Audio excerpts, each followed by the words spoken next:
Gather round, freaks. We are taking a post-apocalyptic adventure into a horrible factory filled with pervert mutants as the grimoire flips its green goopy pages once again. This chapter is dusty and made from lily pads. So gather around the internet radio transponder and gather around the internet campfire because it's time once again for... Hey, just this one?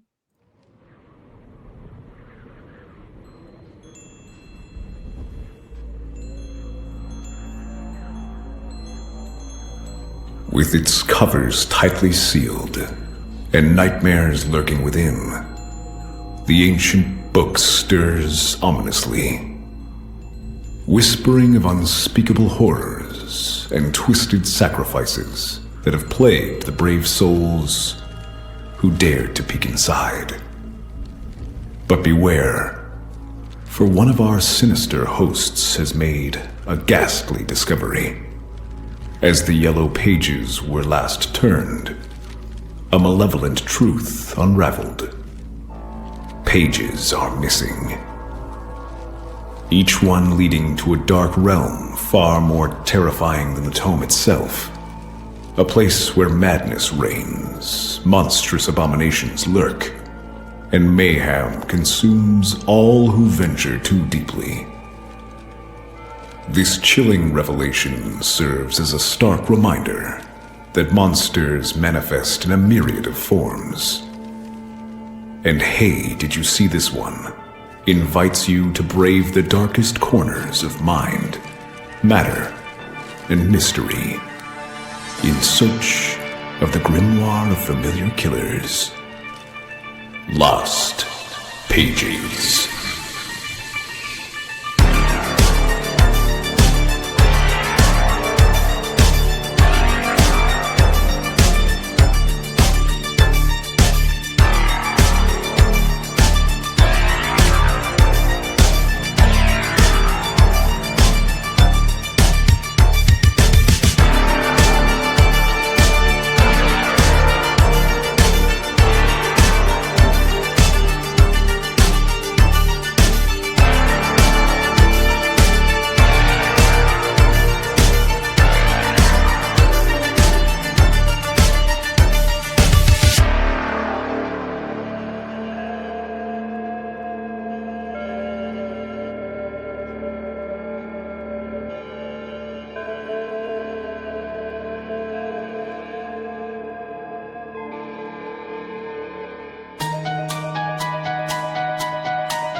Hello, everybody, and welcome to Hey, Did You See This One? The weekly review, reaction, roundtable discussion podcast where we just have to ask the question, hey, did you see this one? On this show, we take a film, completely pull it apart, leaving no stone unturned. We're your co-hosts. I am Hell Comes to Jason R. Phillips, joined as always by Stephen Boba Blackfly Waters. That's me.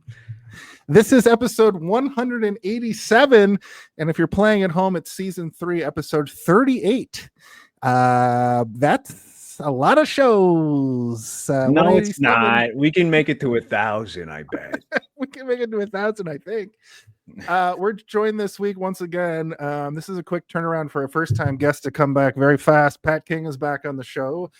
We'd like to welcome Pat That's King. Because I was drunk on Trivial Debates, and I was like, Pat, you want to come back for 2 movies in a row? And you're like, yes. Yes, I will talk about movies forever. I mean, Ants is like, okay, I was surprised I got as much as I did out of Ants.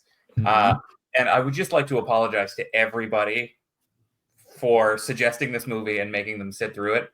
I fucking love this movie. It is unhinged and it is bad, and I revel in it.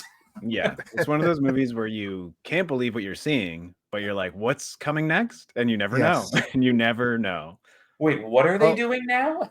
Yeah. Welcome back to the show, Pat King. We have to give you the old razzle dazzle. Thank you. Welcome to the show. Also, what's up, Kingsley? Yes, that's great. Yeah, also welcome Kingsley. Oh, it's not. I thought I was gonna loop. Clapping was gonna loop. Never mind. Sorry, Kingsley. No clapping. For you. I turn off that loop fast now because of my pre-show stuff. But that's right. We're here. It's Thursday night, the classic night to do a show like this. Hey, did you see this one? We're talking, of course, about Hell Comes to Frogtown. Now this is supposed to be the Grimoire of Familiar Killers, The Lost Pages, where we cover a one-off horror, but this is more of a creature feature, and This movie is horrifying. What are you talking about? I'm horrified. Yeah, exactly. Right. So we went a little off track because talking to Pat, he's a very charismatic individual. He recommended it, and we wanted to have him back fast. Next week as well is another one where you want to have a previous guest come back fast. So it's a reptilian middle of the grimoire. There's a bunch of goopy, slimy, cold-blooded pages. Also next week, more lizards. I guess this is technically amphibians, but yeah, we went on the cusps of this is sort of like in the at the back of the grimoire, there's a section that's like honorable tributes. These are mentions that we need to. They are pretty fucked. Yeah. Well, yeah, because not a one-off. Two sequels made of this. That's right. Two.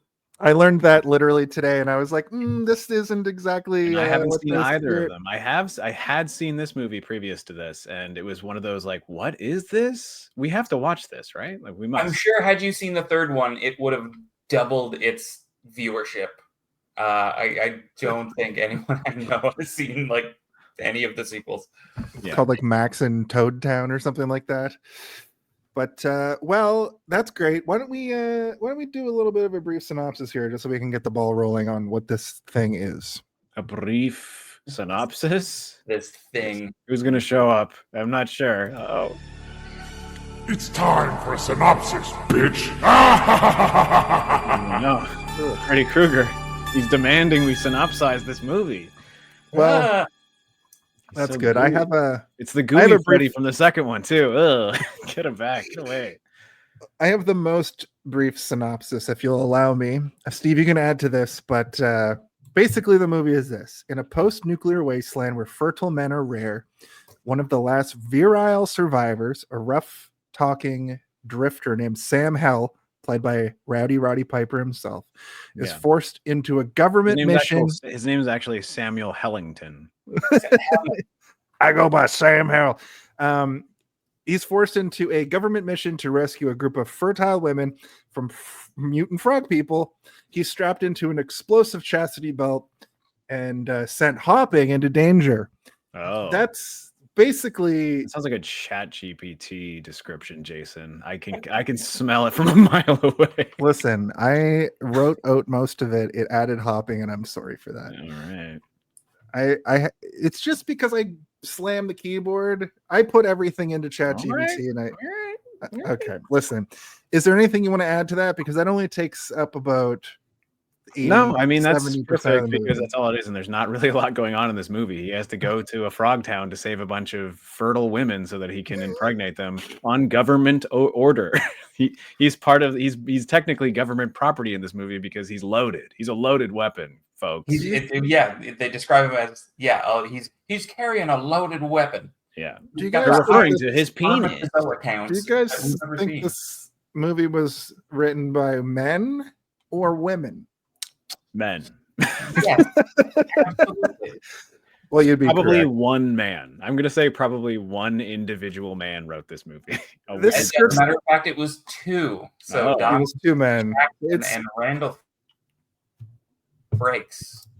It skirts the line of pornography so hard without it actually being a porn movie that at points I was like, this is like written this is like literotica on screen.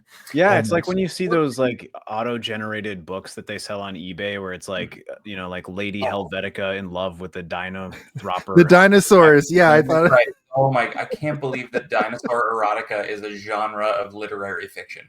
It is. Well, But Tumblr, Hell Comes to Frog 2008, buddy. probably a precursor to that.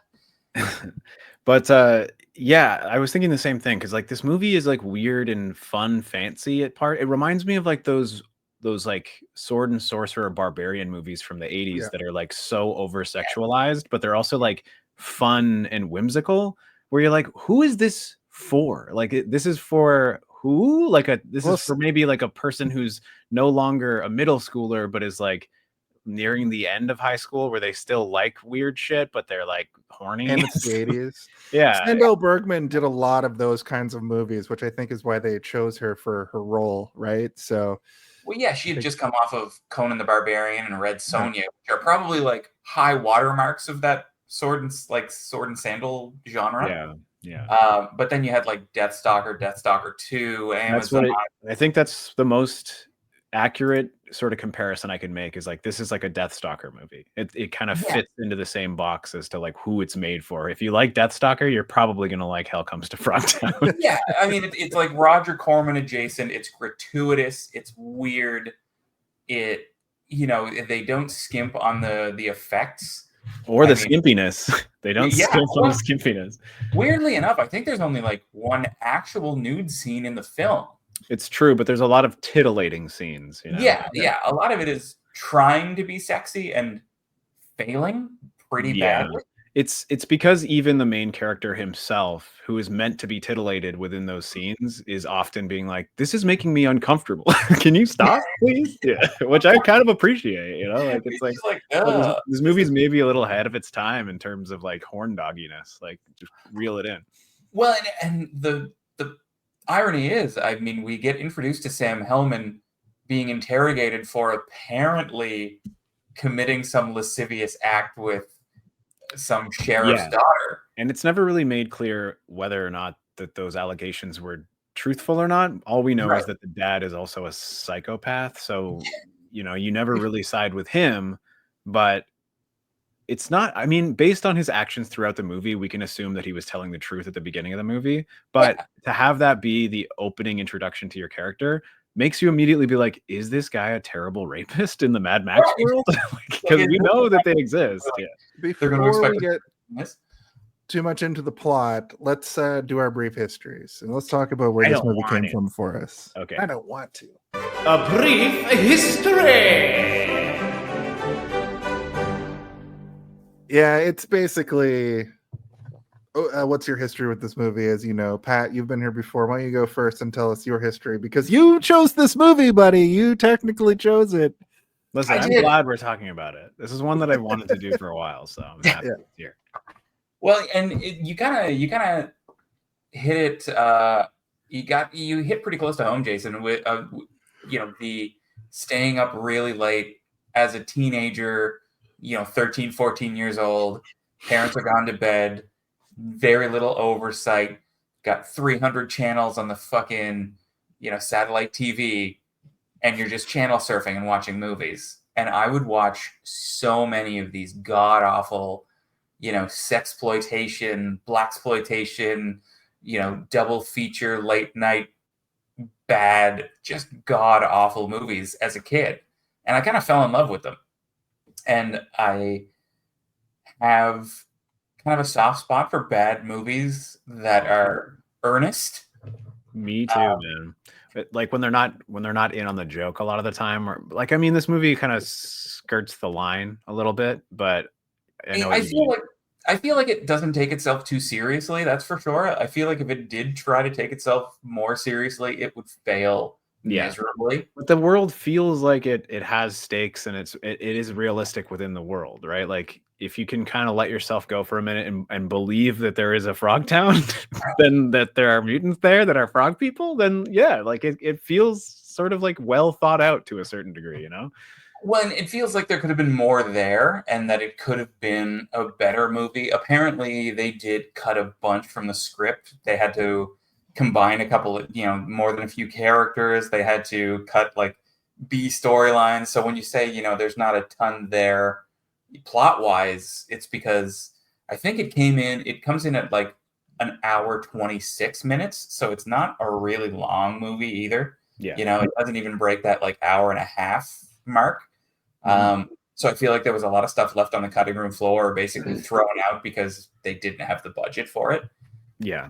And even just you saying that, I can already in my brain figure out which characters got combined. Like that eye patch frog man, that guy was probably 3 different characters at one point. And they're like, just put them all into like one sort of Sheriff of Nottingham style character who loves torture or whatever. Right. Bull, as in frog or whip, because I love his like Yeah. entrance. 2-2 myself. No, that's Yeah, good. I didn't you even know, really this kind of comes put together from that he's a bullfrog and he quite loves literally- bullwhip. That's good. That's good. See, listen, I've plumbed the depths of this film. Pat Trust wrote me. this movie. Pat secretly wrote this movie. Yeah. I believe it. I wish I wrote this movie. You wrote it when you were like 4, and it's like that South Park episode where Butters is writing the like her boobs boobingly. Pure boobage. Yeah. Well, and you know, in that vein, like another one of those films that I watched way too young at 2 a.m. was Heavy Metal. Yeah. You know, a lot of that like pulpy stuff. To this day, I collect old issues of Heavy Metal from like the 80s and 90s. So yeah, just stuff that's fucking off kilter sci-fi. Doesn't have to be good. Yeah, I just have a real soft spot for it. And because, you know, everyone's got to have their, you know, popcorn. Everyone's got to have their junk food. You know, some people it's, you know, bad romance movies. Some people it's Christmas movies. Just give me a sci-fi with boobies and shotguns and I'm happy, you know? That's me too, man. Pat, are we falling in love? No, just kidding. I swear As if that's that exactly already hasn't happened twice. that's Right? true, I'm in yeah. love with both of you. So I feel like let's be that's real. exactly Power so thruple. yeah, I often call them It's rough. I often call movies chicken noodle soup movies, but this is sort of like you call a junk food movie. This is exactly it. Well, instead of binging on you know, caramel corn, you're binging on the Amazon women, cannibal women of the, you know, of the avocado jungle or whatever, and you're like, I fucking love this. Yeah, this is That's a real movie, by the way. This The, is the Amazon women of the avocado jungle. Hook Sorry, me the up, cannibal, brother. the cannibal women of the avocado jungle of death is what it's called. This is the kind of junk food movie equivalent to when you're staggering home from the bar and you get a McChicken and a McDouble and you stuff one into the other. Like that's Oh, and the gangbang. that's the one. All right, later, Log. Lots. Thanks Bye, for Log. stopping by. So yeah, my history with this film is essentially being left alone with 300 channels and no bedtime. Yeah. I mean, if I can go into my brief history, it's fairly recent because I'd never heard of it, but I'm surprised that I hadn't, because this is the type of movie that I would ingest sometimes at my own peril as a teenager. We would often watch movies just because they were there, right?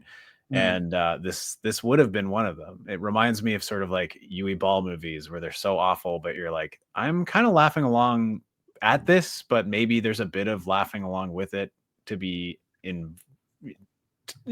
There's a little bit of that there, but like within this, maybe more so, right? The movie knows it's goofy and everybody in it is hamming it up, right? Like there's not a single performance in this movie that doesn't know that they're in a ridiculous movie. And none of them, I don't think anybody on set thought they were making Star Wars or Mad Max. They're like, no, we're making like a shitty thing and let's just embrace it. And I think they did. The fact that they even spent the money to get Rowdy Piper an acting coach, it's just like, really? And I mean, it kind of shows like he's not bad. Like he's not that bad in this movie. He's not great, but he's not bad. Well, and I think it did actually lend some help to They Live. Although, you know, with a director like John Carpenter, you don't need an acting coach because the acting coach should be the director. So I feel like there was a lot of people at the helm of this movie who kind of weren't as professional as someone like John Carpenter, not as creative. But they still managed to put something together that was kind of fun. Yeah. The first time I watched it was not too long ago. So there's an ambulance going by. But we watched it together and we were like, okay, this is fine. And then we're like, okay, this is actually kind of great. And then we're like, and it's weird again. Oh, now it's fun again. Oh, now it's weird again.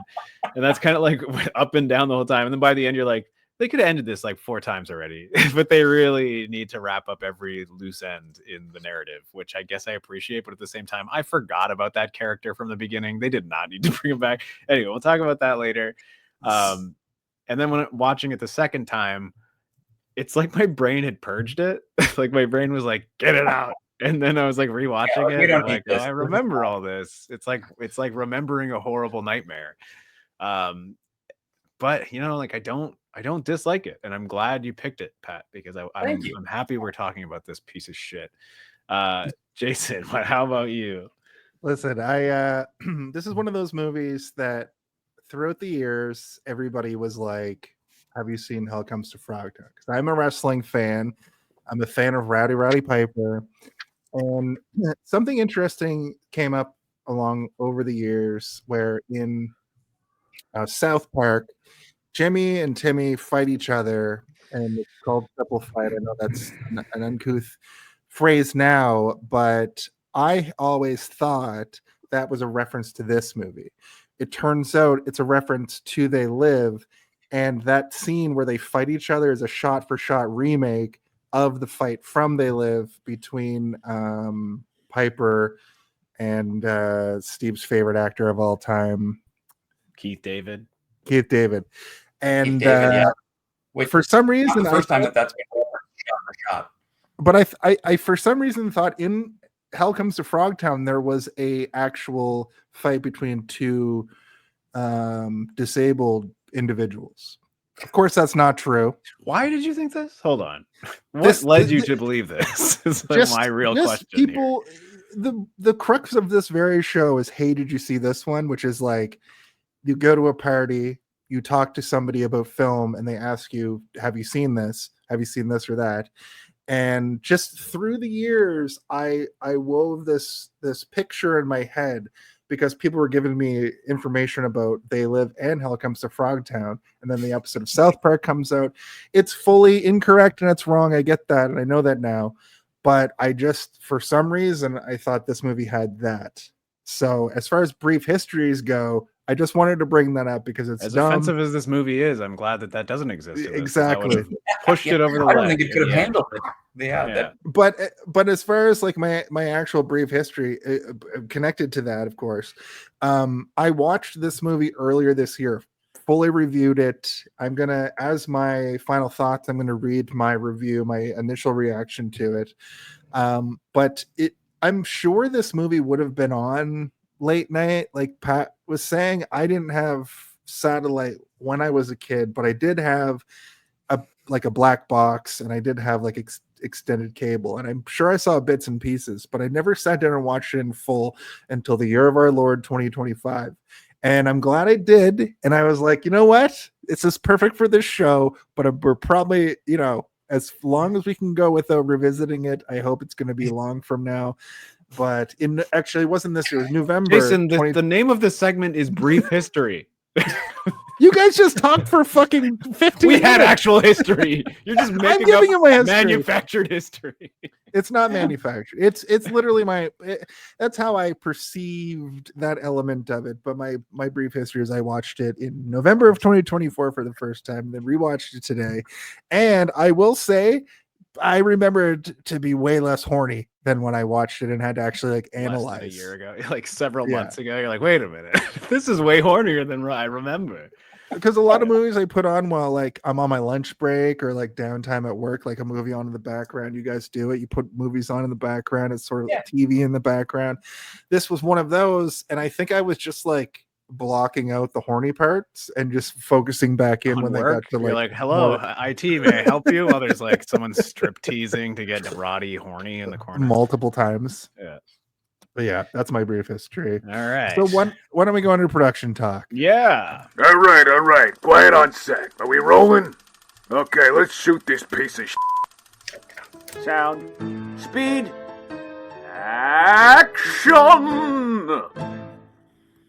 And Much like last week when we talked about Village of the Damned, this was probably very much a let's shoot this piece of shit film. Maybe not. We're going to talk about it. The budget for this movie, I feel like everybody goes ranges- into a movie trying a little bit. right? trying it. This wasn't supposed to be a direct-to-video movie, so I couldn't find any box office record of how much money it made, and I also found that it made somewhere between, it cost between 1.5 and 7 million, depending. So I don't really know. This is somebody cooked the books. There was a lot of Well, cocaine it also involved. has two clearly. sequels, so it did well enough to warrant 2 sequels. somehow. Right. no. So No. sequel. Yeah, both of those sequels combined probably had less of a budget than this movie. Hey, Yeah. still got sequels. I would love a modern remake of Hell Comes to Frogtown, starring Timothy Chalamet. No, just kidding. Timothy Chalamet as the frog, not even as Piper. As all the frogs, like in an Eddie Murphy No. situation, he plays. You gotta, every you frog. gotta, you gotta stay with the pro wrestler. I feel like John Cena would be a good. Yeah, he might be too big now, though. He might have, Right, yeah. he might have been able to do a remake of this 10 What years about a ago before Batista? Or Batista's maybe also too big. I know. Maybe MJF. gets it made. Batista's hotter than Cena, in my We opinion. have to start championing this movie, and like, what if one of them wants to make it? They'll throw money at That's them. true. Get MJF a is relatively that. get a like Ooh. somebody that not the masses don't know, like somebody that I wouldn't know, but is super passionate about Hell Comes to Frogtown. Like it's Okay, a passion let project. me let me set this up for you. Maxwell Jacob Friedman, he put money into Iron Claw to get it made. He has a producer credit on that because he Oh wow, put so much That's a into it. good movie. that was a good film. Yeah. Yeah. He only has a very minor role. Most of it actually got cut. He plays Adam Sandler's son in the new Happy Gilmore, and in wrestling, he's a kind of like the young Ric Flair style character. He's very good on the mic. And he's kind of a Piper style character too, where he's always just like ranting. I think MJF would be perfect for where he is in his career to do a full remake of this thing. You sold me. I don't know who he is, so bring him on. Bring him on. I don't know. I don't know No, I nothing think about that's- wrestling. Speaking of, this was Piper's first major venture into acting, and it sort of catapulted him into that sphere. He would go on to do They Live this very same year, which is incredible. I'd say one of the biggest jumps in quality from a first feature to a second feature that any actor has ever seen. And like, I guess John Carpenter, I think we've spoken about it before on the podcast, loves wrestling. So like, Yeah. the fact that he's only really used one wrestler is kind of shocking to me, that he didn't do like a bunch of them. But I think, They Live, obviously one of John Carpenter's best films, in my opinion. It's a hard turn left to Frogtown. I'll tell you that much. If you love They Live, you're not going to get the same vibe from this. But Roddy Piper's not the problem with this movie. I think he's good. I think he's fine in this. I think he's doing that and choose the scenery. cross-eyed, my dick hurts Yeah. moves. Like, Yes. like he's doing it all. He's doing it great. It's fine. Yeah, and I love that they gave him his like Henry Cavill moment when he's chained up at the end and his shirt's open. Yeah. Everyone in this film is covered in water all the time. With Everything is wet for the The last wet movie. of the movie. I was watching this with Danny, and Danny was like, "Was he considered hot at the time?" And it's like, I don't know. I really don't. But like at the beginning of the movie, I'm like, not hot. But then by the end of the movie, I'm like, he's kind of hot. Like he kind of grew on me a little bit. Like I'm kind of into him now. So Well, and I hate that I think a lot of it is because of like what they wrote him doing. And yeah, he is kind of a redeemable character. They set you up to hate him, and then you're like, oh no, he's actually kind of kind. yeah, he doesn't want to have Yeah, sex with a redeeming drug qualities. woman. And we'll get to that. I can't wait to discuss the moments when this film borders on. You're like, oh, they're not gonna. They're gonna do it, and then they don't really. But also, it's never at the detriment of the main character, where we are built up to hate, and then we're supposed to fall in love with throughout the movie. And I think it successfully does it. Like this movie could have aged like fucking milk, you know, but it Yeah. like it's kind of fine, and it's a little bit, lest I use the word woke. Should I use the word? My only real problem is with the conceit of the movie, like being so obviously like a man fantasy, but even that, it's not It's called like a he doesn't mantasy, Jason. Come on. he doesn't like sexually assault anybody. In fact, the whole character is like does he's the like so opposite of it, spent. He's so like worn out by the whole idea that he's like, I don't know, maybe you guys stop lusting after me. So I think woke No. I think is a great way to look I at think it. you've misread that. It's not that he's worn out and spent by it. It's that he legitimately doesn't want to do it, and he's pretending like he can't because he's like, this isn't like, I'm too tired, or like I don't want to do it because he just doesn't want to do it. He's like, I'm not a disgusting monster. You guys are That treating me like a expectation of robot. men to be like, oh, men are just fucking sex machines who want to bang all the time because they're horny monsters. And Yeah. he kind of he subverts that by just being like, nah, you know, I'm not a light switch that you can turn on and off at any He time. literally says that, yeah. Yeah, I'm not yeah. a machine you can turn on and off, yeah. Yeah. And then she's so, like, how about now? And he's like, well, I mean, that's kind of working, but no, I still don't want to rape anybody. The Exactly. movie's kind of a roller coaster in that respect, where it starts and you're like, okay, sci-fi, and then it gets kind of weird, the electric cod piece, and you know, it goes back and forth where you're just like, oh, is this going to be trash that's like that ages badly and gets canceled? And it just skirts the line every time. It gets away. You're like, I don't know if he should have got away, but I'll let him go this time. Yeah. And if he makes one or two more sequels, we're coming for By the end of it, you find yourself chuckling with all the characters, and you're like, oh no, everyone here is happy. Everyone here is like unmolested. And that's the thing that I like about this. Like it's hammy and campy in a really fun way, and not like they don't hit you over the head with it too much. They don't even really introduce that element of the movie till a little bit. Like they set the world up, and then they even like reveal it in a kind of an expedition dump from that first. Well, we're not really talking about nurse. Director or production talk, because I don't really have any additional information to add, because All I I don't wanted- know much about it. But all I wanted to really add is Donald G. Jackson is a pretty prolific producer director. I don't know if I know any of these movies. Probably don't need to no, don't list them if you don't know them. Exactly. But he did direct 41 films, and the other director, right, maybe list a couple, because maybe I've seen them. Well, I mean, have you seen, let's see, Debbie Does Damnation or Lingerie Kickboxer? have you seen Laundry or Armageddon Boulevard or Ghost Taxi? Okay, stop now. What about Roller Gator? Baby I Ghost? said stop. Baby Ghost Everybody over stop. 1.5. But Star rating. RJ Kitzer worked on the first American Godzilla 1985. Robert Downey Kitzer was in this? Yes. That was my funny joke. Which is a film I remember renting and being like, "What? This isn't Godzilla. Why do they capture the Godzilla and treat it like a baby?" I think it has a baby Godzilla in it.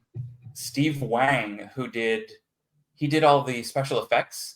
That was my nickname in high school, by the way. Steve Wang. Just kidding. Slang and Wang. But he did all of the special effects on a pretty shoestring budget. Like they didn't have a ton of money, and they were doing full body prosthetics. And he actually went on to be co-director on The Guyver. Oh, The Guyver. Oh, I love The Guyver. Yeah. With Mark Hamill and all the based on an anime with the full body biomech suits and shit. So he wound up he co-directed that and did a lot of the special effects on The Guyver. So I think he cut his teeth pretty well on this movie doing full body prosthetics. So I think it led to something that was, The Guyver was equally campy, but that was another movie that I watched. And we should give a tip of the hat of the Wang. To I mean, because it is good. Like for the most part, the prosthetics in this movie are good. There's a couple like maybe not great, but most of it is good. Like the guy who's like smoking in the fez and shit, and like under his umbrella, like that kind of stuff was working for me. It felt very Star Warsy, and I'm like, I'm into this. They put a lot of money into Toady, like the main final boss. I thought Yeah. that his Yeah. art direction was very good. So I agree as well. I was hoping we would see some other mutants that are like a Squid Man or something, like more Star Warsy shit, but and maybe the implication is like Frog Town is one of many towns. Like maybe there's a pig town, maybe there's a giraffe town, Dog everyone's got long town. necks. Yeah. There could be What so you're many saying is different there's towns. space for an actual sequel. Yeah, About exactly. Yeah. That's how you world build properly. What You you're saying is you we want hint more at of something else. Croctown. Croc would be good. Welcome to Croctown. Oh, yes. They're all amphibious. That'd be No, great. Thank they're them. all regular. They just are like have Crocs fused to their feet. Oh my god, Croctown. 40 years before the If people Croc was hunt them for invented. their Crocs, they shoot them and skin their feet so they have luxurious, like breezy footwear. Anyway, Aren't Crocs originally from like Fifth Idiocracy. Element? They're from Idiocracy. Yeah. Idiocracy. They wanted a shoe that looked so dumb that Cave no one movements. could believe that they would wear them. That for me, that fact depresses me big time. the fact that Idiocracy, the first coming of Idiocracy was the Croc, and then now we're actually in it Now we're almost. living it. Yeah. Yeah. Plants That's a fact I crave No. energy drinks. Listen, I think that we can get into the body of the Electrolytes. episode. Yeah. It has what they crave.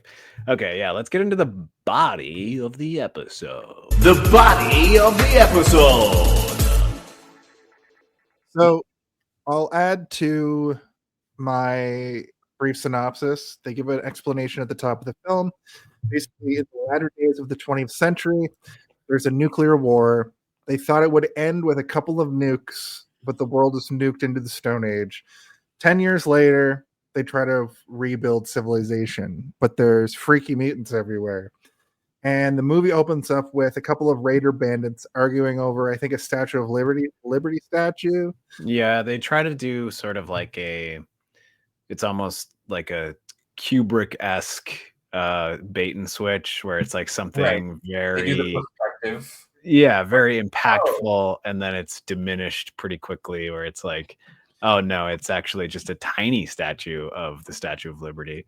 Well, and I think that was a vague reference to 'cause they originally pitched the movie Planet as of the Mad Apes. Max meets Planet of the Apes. Yeah, So I think it was a Planet of the Apes pastiche. most definitely, but the way it's shot, like they're trying to get too big for their britches, metaphorically, and you're like, okay, got it. Although, I mean, you do kind of brush over the intro narration, which I loved the opening line, because the first time I saw it and subsequent rewatches, I'm like, you could kind of expect a really good movie just based off the intro, and it kind of sums up the humor. When in the latter days of the 20th century, there arose a difference of opinion, and it hard cuts to a nuclear explosion. Yeah. And I thought, okay, that's a great line. That's a great opener. This is the 80s where the Cold War was still getting hot. It wasn't done with yet. But then, like in 2025, I feel like we're moments away from, well, we'll just shoot them with one nuke, and then all the nukes start to fucking listen, man, it's been like that since the Cold War. It's never really stopped. It's just now it's getting to a point where we're actually kind of getting sweaty around the collar again. Like, is this gonna happen? They do sum it up in the narration. They go, oh, they thought that they could shoot one or two nukes, and like everyone would come to the table and figure out their differences. ... They were wrong. They were wrong. They kept nuking each other into oblivion, into Fallout status. Yeah. So I thought that was kind of a smart, little bit of social commentary to open the film. Unfortunately, that thread is loose and doesn't really go anywhere. And it kind of lose the plot on that immediately. These raiders sort of fight. We're introduced to Squid Lips right at the top of the movie. Yeah, and Squid Lips. So humanity's already come up with like half a dozen different racial slurs for this new irradiated. Greeners is a little on the nose, right? Yeah, I would say. But we don't need to go through all of them. We might get demonetized or something. Exactly. Raiders aren't supposed to have guns, and he ribbits. No, he says greeners aren't supposed to have guns, which we're like, what? And then it's kind of great, like the way like it.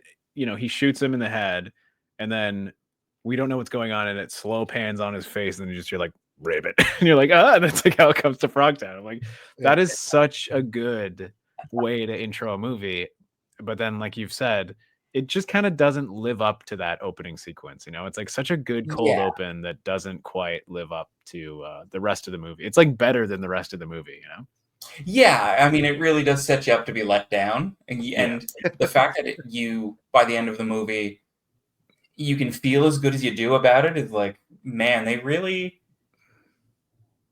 kind of threaded the needle there, And you can also tell that, like, there's like 4 or 5 sequences on the way to Frogtown of him just like going through like wacky antics with these 2 women, right? Where it's like there could have been 30 minutes of cool Frogtown lore to explore and like cutting back and forth, that setting some characters up within Frogtown, letting us know what we're up against. I do like the idea of not seeing Frogtown until you're in Frogtown, until you're watching it and you're like, I'm kind of getting bored of this sexploitation stuff that's been happening for the last 25 minutes. Can I get the Frogtown already? And they get there, and it's like 2 sets and a 3-dicked king or whatever. You're like, yeah, because the only bit of world building in the first like entire act is they leave from civilization to go to Frogtown, and they run into 3 fucking murderous Gestapo.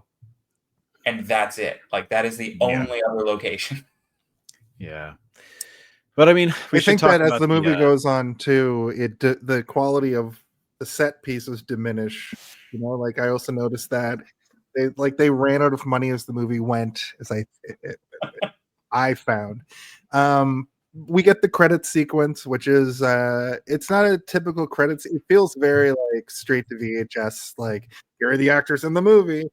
I liked it. I liked the credit sequence. I think it reminds me of spaghetti westerns from like the 60s and stuff, and like it's very like heavily influenced by like Giallo, and it looks, it's cool. Like it's comic booky. Like I don't know if this is based on a comic book, but it makes it feel like it is, even if it isn't. I like that sort of like like the ink blotted filling of the characters' faces and the photography and stuff and the different colors and all that stuff. I think again the movie is like setting you up for something that's a little bit more artistic than the movie actually is. Like you get through it, you're like, is this gonna be like a Tarantino movie? And then you watch it and you're like, no, it's a horny movie. So we have a director connected now with MJF as Sam Hell, Tarantino's Hell Comes to Frogtown with MJF as Sam Hell. I think that we're building something here. This opening sequence is Roddy Piper's Macon Blair. I don't know if you've ever seen Macon Blair. Did Blue Ruin. I Don't Feel at Home in This World Anymore. He was in Room. Big fan of Macon Blair. I think he'd fucking destroy this movie. Also, he's attached to the new Toxic Avenger. Yeah. Right. Dying to see. So that's I'm sure all go see it together. His name in the ring for director. Pat, book a flight for whenever the Toxic Avenger comes out. We'll all see it together. Oh, exactly. I'll get a fucking tattoo that weekend. Like I fuck with the I think Peter Dinklage is going to be. I think he's going to grow up. Like I think he's going to mutate into a taller Peter Dinklage in that film. I don't think so. No, that's my theory. I don't think Peter Dinklage would allow that. Right. I don't, and I also don't think that they need to do that. That doesn't seem like a thing they would need to do. No, I want to see him kneecapping people with a fucking mop. Yeah, exactly. Just taking their legs clean off. So Roddy Piper's captured and interrogated. He's knocked out by this like general guy. As he's about to have his testicles castrated, 2 women with show a broken bottle, with a broken bottle. This guy, and the only reason the bottle's broken is because it was broken over his head, which is very like he escalates that interrogation to like he goes from 0 to 100 within a second. It's like, that lady was my daughter. You're like, maybe work the thighs or something first before you go immediate to bottling him. Well, and this is where I was kind of confused as to like, what are we supposed to think about Sam Hell as a person? Yeah. When they come in and they go, no, that girl recanted her story. Yeah. Maybe she changed her mind because now she's pregnant. And it's you're like, still not sure. You're not certain of like, right, like, did he wait, actually or did he not? yeah, did he? And now she's like, oh my God, I'm pregnant. Like, don't hurt him. Or, yeah, no. And we never meet this character, so we don't know. And we can't be certain. But Yeah, the I movie think does better written. Like Yeah. like later in the movie, it's Captain Devlin is the guy's name, and we find out what his reasoning is. But at this point in the movie, we don't know why he's got Sam No, we do. in this He says situation. Well, yeah, because He literally says it. He says, Does he talk about this at this point? Yeah, he says, he's like, I didn't rape her, and he's like, he's like, you're here for rape, and he's like, I didn't rape her. He's like, that woman is lying, and he's like, that woman is my daughter, and then he bottles him. Like that's the reason he bottles him. Yeah, but yeah, when the government med women come in, they say she's changed story maybe now that she's pregnant, and yeah, it makes you what the circumstances were, and I feel like leaving that ambiguity makes us, less trustful of the main character.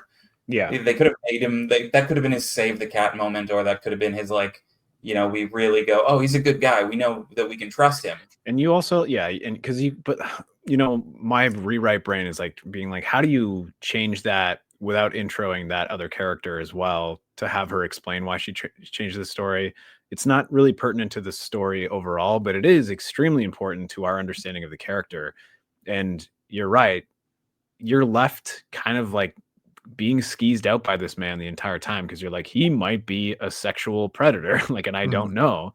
Because even with all the good things he does later, the way that they try to like redeem him, it's like, yeah, but if he's a rapist, we shouldn't trust him, right? Yeah, we shouldn't be. He's left a string of pregnancies, is what that it's presented to us like that, right? Like, so you don't really know. You do because of you've seen the movie before, I guess. But if you've never seen the movie, I guess the onus of blame is on Sam Hell to be this rapist person. Well, and they even like nudge him in that direction because they go, your mission, we're going to send you to Frogtown, and there are people that were kidnapped there, and they are fertile women. We want you to go save them and then fuck them. Yeah. Yeah. They need him to go into the wasteland and impregnate women. Yeah. No. And it's like, wait, is this just government sanctioned sexual assault? Or I think that the idea though is that like everybody in this world is so used to the idea of nobody being able to get pregnant that the idea of getting pregnant is extremely exciting to everyone, right? Right. Which again, like you said, it doesn't help the case for Sam Hell because we don't know if he's actually a monster or not.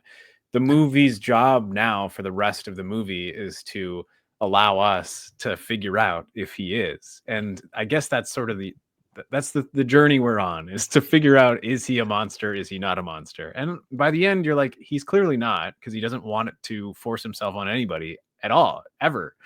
But you're so uncertain about it that you already have a bad taste in your mouth for this character right off off the bat. And he's not charming enough or handsome enough as a person for you to immediately be like swooned away from it, I also realized they remade this movie. It's called Children of Men. Okay. Listen, Jason, the concept of humanity being fucking infertile has been done 1,000 times. Fair enough. But how about this comment? Right. Oh, Lord. Okay. Listen, I have a question for you guys. Once he's saved and he's in like that laboratory with the two. It's pronounced nurses. laboratory, Jason. The laboratory with the two nurses. And he's got his chastity diaper on or whatever. How do they test his sperm? Does he put the chastity diaper on and it? No, they just took sperm out of his balls. Yeah, I don't know. Yeah, I feel like they stuck something up his pecker. Yeah, they jabbed a needle in his testes. Came back positive for it came back high. The highest spermatozoan count we've ever seen. Yeah. And that one character, she's like the voice of the government, I guess. And she's kind of hyping you up for it. not the Yeah, she's the Amanda Waller of yeah. She's got a her voice reminds me of the Amanda Waller from like the animated shows and shit, like the way Yeah. she's talking. Yeah, that gave me big vibes. yeah. That nurse does give an expedition dump, and she says the war reduced the male population by 68%. It also made most of the human race sterile. Now they're in a population war with each side desperate to rebuild, which requires manpower. So he has to keep Manpower the cyber means semen, pump power. penis. He has to keep that cyber chastity belt on until it's time to do his thing. And then we get a video Also, transmission. you know, this is another predictive movie because next year Elon Musk is coming out with the cyber chastity belt, the Tesla chastity Yeah. belt. but it Jesus rusts if you get Christ. cum on it. Yeah, It just fails immediately. yeah. We get the video transmission that says that mutants have attacked a camp and killed nearly 200 people and have taken all the fertile women away. Now, I know why you guys were talking about ants, because this movie during this segment has the ants go marching one by one. Yeah. The ants go marching, Hurrah. which I'm sure they only use because it's in the public domain. Or because of the sperms, like go marching one by one. Sperms go I don't marching. think sperm goes one by one. I think it's more like a nuclear bomb. Even you could call it a nuclear bomb. But I guess only one sperm gets in. I don't really know why they use it. I guess because it's a militaristic sounding song. Like it True, has yeah. a military Yeah. vibe to it, and they're, I think and the it's kind public of domain- jaunty and it's a fun song. But yeah, as soon as I heard it, I was like, wait a minute. This song is in this movie and ants. We need to now look up every movie where the ants go marching one by one is featured and just make a playlist just for Pat every time. But It- both films it are struck me bleak while and watching weird it. in similar ways, you know? Yeah. Like Yeah, what a strange coincidence. Two It is. dystopian films that involve ants, but one with far more sex. Yeah. well, I mean, they both have sex. They're both horny movies. Ants That scene is in just Ants as where horny as this. They're just not as they're much just bringing the gratuitous babies tits up and- to the queen. Is yeah, could but be every time considered Stallone sexual. is on screen, he's like, "Whoa, check out the fucking legs on that one over there." Trying to pound me some ant. Yeah. So you're telling me I get to oogle all of those worker girls? Ooh la la. That's a nice piece of ant. Very good. They- That was Look at good. that. I like Look at that. the thorax on that. Yeah, Yeah. they step into what is this car? Like, what is this vehicle that they're driving? Yeah, It's like a Why pink. is it pink? And uh, it's supposed to be Because an ambulance. women run the world now, you idiots. Everything's pink. Everything's pink. But it's not even an ambulance. It's It's got a gun on top. ambulance. It's a ambulance. It's full of cum and guns. That's what it's for. full of there's guns. they're still at war. Did I read a note here? Did he take things seriously until they blew it all up? I don't remember why I wrote that, but I think there was something with Piper Don't know why Sam you wrote that Held either. being like, he was part of the war. Anyway, He was in the war that caused this hellscape that they live in, Yeah. which means it didn't happen that long ago because it's 10 years. I mean, they say Oh, that, 10 right? years, It's yeah. been only 10 years. So I guess he's supposed to be in his 30s maybe in this movie. I don't really know. I think that sounds about right. Yeah, Yeah. so he would have been a younger man during the war, and I guess when the nukes went off, his balls were fine. His balls were fine afterwards. he just turned the other way. He just Or he turned was one of around. those rare guys that got super sperm from the bombs. Everyone else died. They got, incinerated, but he got mega powers from. Is that implied a little bit though? Like he's a mutant. Nobody, don't no think other so. man can I don't think they ever imply. but, like, reproduce. I mean, we can imply it. We can infer. That's my it. head canon. Yeah. Let's hear the theory. Let's hear the theory jingle on that one. All right. theory is that he is super sperm, and that's why he can endlessly impregnate women, and they don't ask any other questions. Because if you know, when you have sex, it's not 100% guarantee that you're going to impregnate a person. It's not even a high. It's not even a high probability. Yeah, There is a probability. I don't know if any of this is actual science, guys. Yeah, it's just a shotgun of hyper-virulent sperm. Just Yeah. No. Listen. Anyway, so yeah, he's got super virile cum or whatever, and like that's why they're sending him into the desert. Well, and I love that the literal call to action is, we're gonna get him out, and you're gonna get him pregnant. Yeah. The literal call to action. Fuck. I wanted to play something right as you said that, but I missed my opportunity. It's too late now, so we'll save it for later. Okay. Uh-oh. Any opportunity? Yeah. I knew which one it was going to be. They get to the checkpoint. The guy that comes out, is that the same guy? Is that the Captain Yes. Devlin character? Yeah. He comes out. They said You can tell because his face looks weird and his voice is crazy. Well, and he's a villain for no reason. His daughter got potentially raped. He hates him. He hates Sam Howell. I mean, I guess. Also, he wants the men to resume control of the world. Right. So he is, Yes. It is he's also the- revealed that he hates women to a degree that is insular, if you know what I'm talking about. Yeah, pretty on par with Insular. the 80s. The emphasis on the in. Jesus Christ. He's an incel. That's my theory. Yeah, he's an insult. No woman will fuck him because he's insane. He's a He-Man woman hater, if you are going by the Married with Children rules. Oh, I thought They that say- was Little Rascals rules. It's kind of both. It is kind of both. Yeah.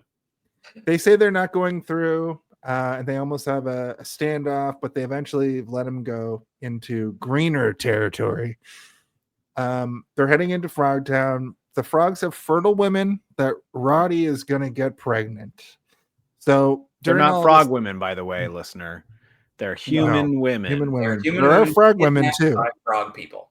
I know, but the way you said they're fertile, it made it sound like they were fertile frog women. The way you worded it, so I had to clarify. I assume the frog people can fuck no problem, right? Like that's the whole issue. Is like these frog people are everywhere, and you know the women lay like 100 eggs, and then they spawn like 1,000,000 frogs. I feel like what they wanted visually from this movie was Frogtown to be like absolutely ram packed with frogs. You know, like Yes. 1,000,000 frogs. Like a plague of frogs almost. But doing the full body makeup, they could only afford like 3. Yeah. And They had those were 3 necessary frogs in all of Frogtown, and the rest of them just humans, just regular old Yeah, humans just like everywhere. Yeah, I'd Some of them I think were Casballs fakes, too. The ones that didn't have like noses and had kind of flat faces. they look mentioned kind of cool though. Yeah, they look like were- half frog, half human. They look like Star Wars creatures, you know, like where they're Right. like just scaly humans, like "Arr," and they're like out of my way, flat lips or whatever. You're like, oh, geez. Oh, I think these guys World are Mind gross. has another great comment that we're gonna immortalize right now. Okay. I know it's the same one. Yeah. It's just backwards. You just switched Yeah. it around. Uh, And we may They need to vet those. that's our comments. show for this week. We'll see you next time when we don't talk about licking ass or fucking kids.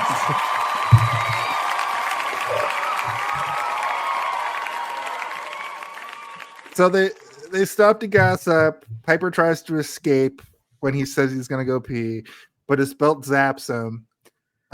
Then we Starts find out that beeping, and you're like, I need to ask you guys a question. If you're running away with a diaper on that was attached by the government and it starts beeping, made of metal, which you know has an ounce of C4 in it. but Yep. you don't know, he doesn't know that yet. you don't know you He does not know about to find yet. out. He learns that very shortly after this moment, but Okay. you have to assume they put it on you for a reason. It's got a flap. You can still access your balls or whatever, but he's sprinting and it starts beeping, and the beeps are getting closer and closer together the further and further away he gets. And I'm like, what does he think's gonna happen when the beeps eventually become one long beep? No, but he Is gets he okay. he gets fully zapped. He gets fully zapped. Also, I know, but I'm saying what's going through his head. What would go through Oh, your yeah. head if the beeps were getting closer and closer together? That's just logically, it's going to be a bad thing. It's if they had an Amanda Waller character to show up at the beginning and be like, if you try to escape, a bomb is going to explode in your it's neck. also and- crazy they didn't tell him that, considering he's so Exactly. valuable. Well, yeah, he's incredibly valuable. Which that that was a note that I had made of just like, why would you blow this man in half if he is there to repopulate the Earth? You know, just put the electricity in it, but don't go full fucking Seaman side squad on him and just. And they even almost like Siemens. That's a good. shirt. That's That's a good. shirt. Yeah, write it Write down. that down. Siemens Side Squad.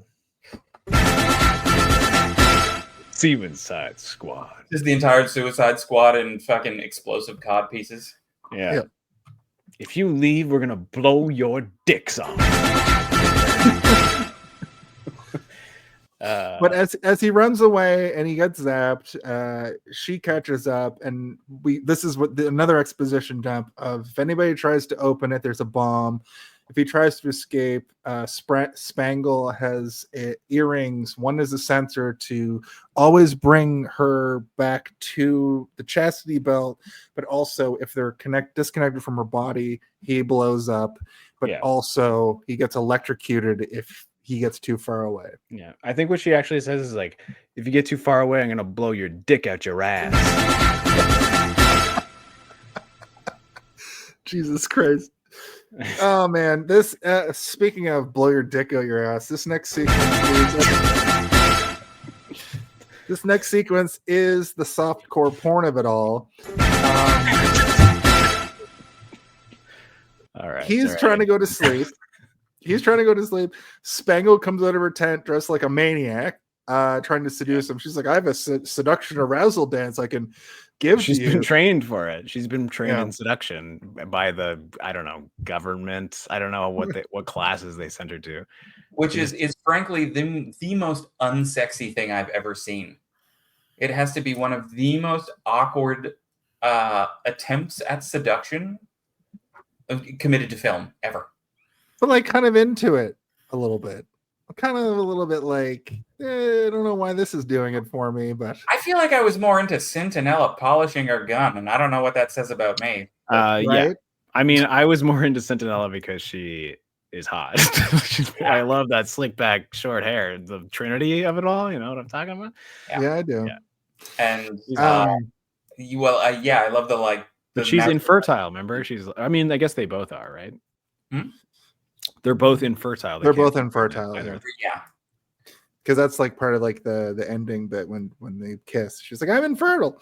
But Centinella sees this happening, zaps him, and then it's revealed that we were just trying to keep you aroused because you're gonna have to do your thing soon. We can't have you unhorny, which is so fucking manipulative and weird.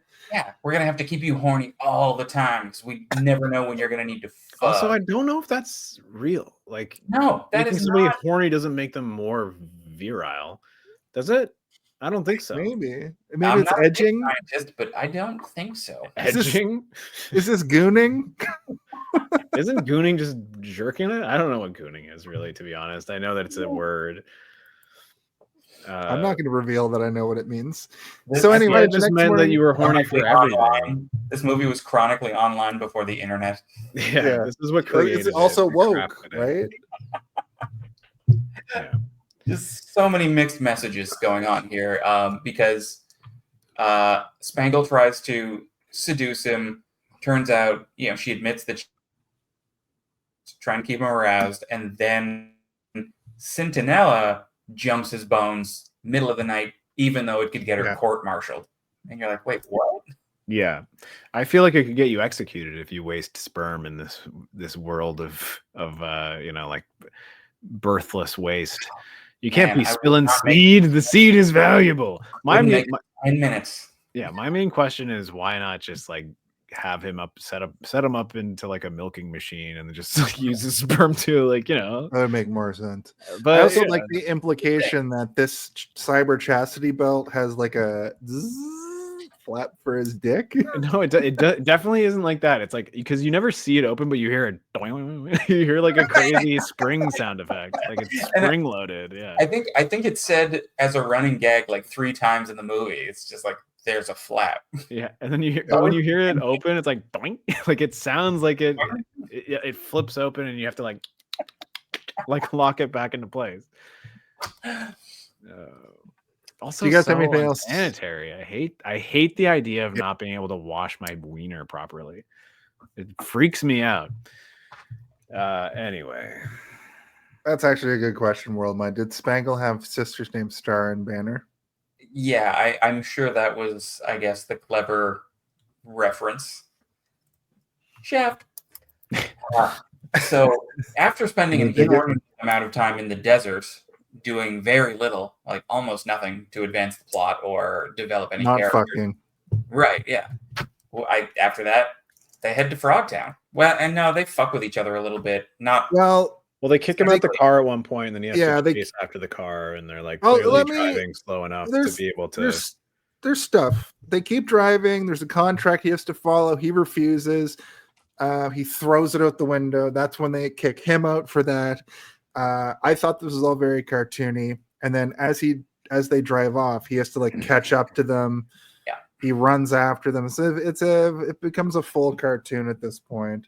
And then they stop at a camp again. It's like a whole day has elapsed. And it's a new night.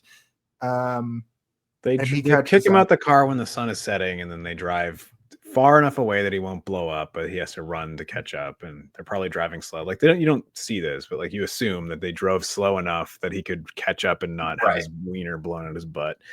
And and he gets back, and she's got the water waiting for him and stuff. And it's like it's supposed to be like a cutesy fun thing, and like yeah, they're just kind of laying down the law and being like, "You're not in control here," Yeah. empowering controlling you a little more. My all-powerful earrings are what's in control here. Well, and Camp. There is something nearby, and they go to find out what it is. They find a fertile girl. They tie her up naturally and ask her where she's from. And when I saw this, I was like, is she like unable to speak?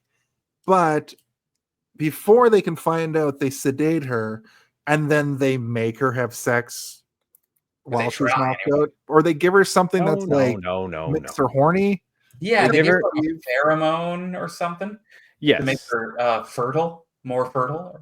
Is this a porno? It like piques her potency in terms of the ability to get pregnant. And even, we're all uncomfortable as audience members being like, you did what? You Right? did what? But they did it. They did it. And so she's kind of like writhing and horny. And then he comes out and he's like, no, I don't want to do that. But then he eventually is like, I have to. And he does.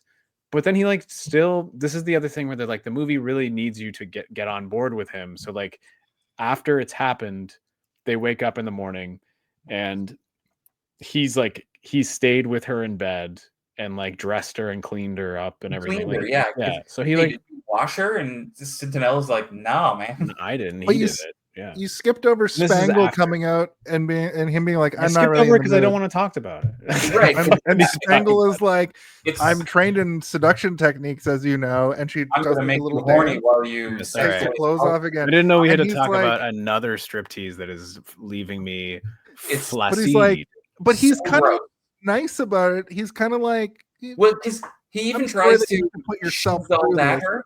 He's like, take your glasses off. Yeah, Yeah, he tries to do the she's all that reveal of like, oh, you removed your glasses, now you're hot, I guess, Yeah. kind of. Except her and- glasses are so huge that when she takes them off, she looks exactly the same. You're Yeah. just like, oh yeah, those glasses are too big. It reveals a lot of your face. it's a little like Arrested Development too, where he's like, put your glasses back.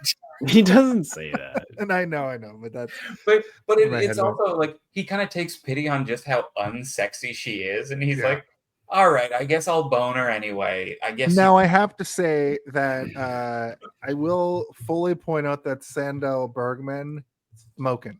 Like oh, of course, yeah. her characterization is that she's like a nerd, like a nerd. but Right. she is And a the very idea- attractive woman from 80s cinema who plays a very sexy woman. But I Yeah, thought I mean, it was funny to do this if whole you've seen coming Red in. Sonja, so like Yeah. I guess credit to her acting ability to come off as kind of like awkward and not really comfortable in her body. Because that it and the fact that it actually gets nude, I was thankful for because I'm like, yeah, that would seem exploitative and it would seem like crossing a line, but it never happens. And you're like, oh, okay, Right. well, again, it skirts that line of like, I'm uncomfortable, but they never cross the line. Yeah.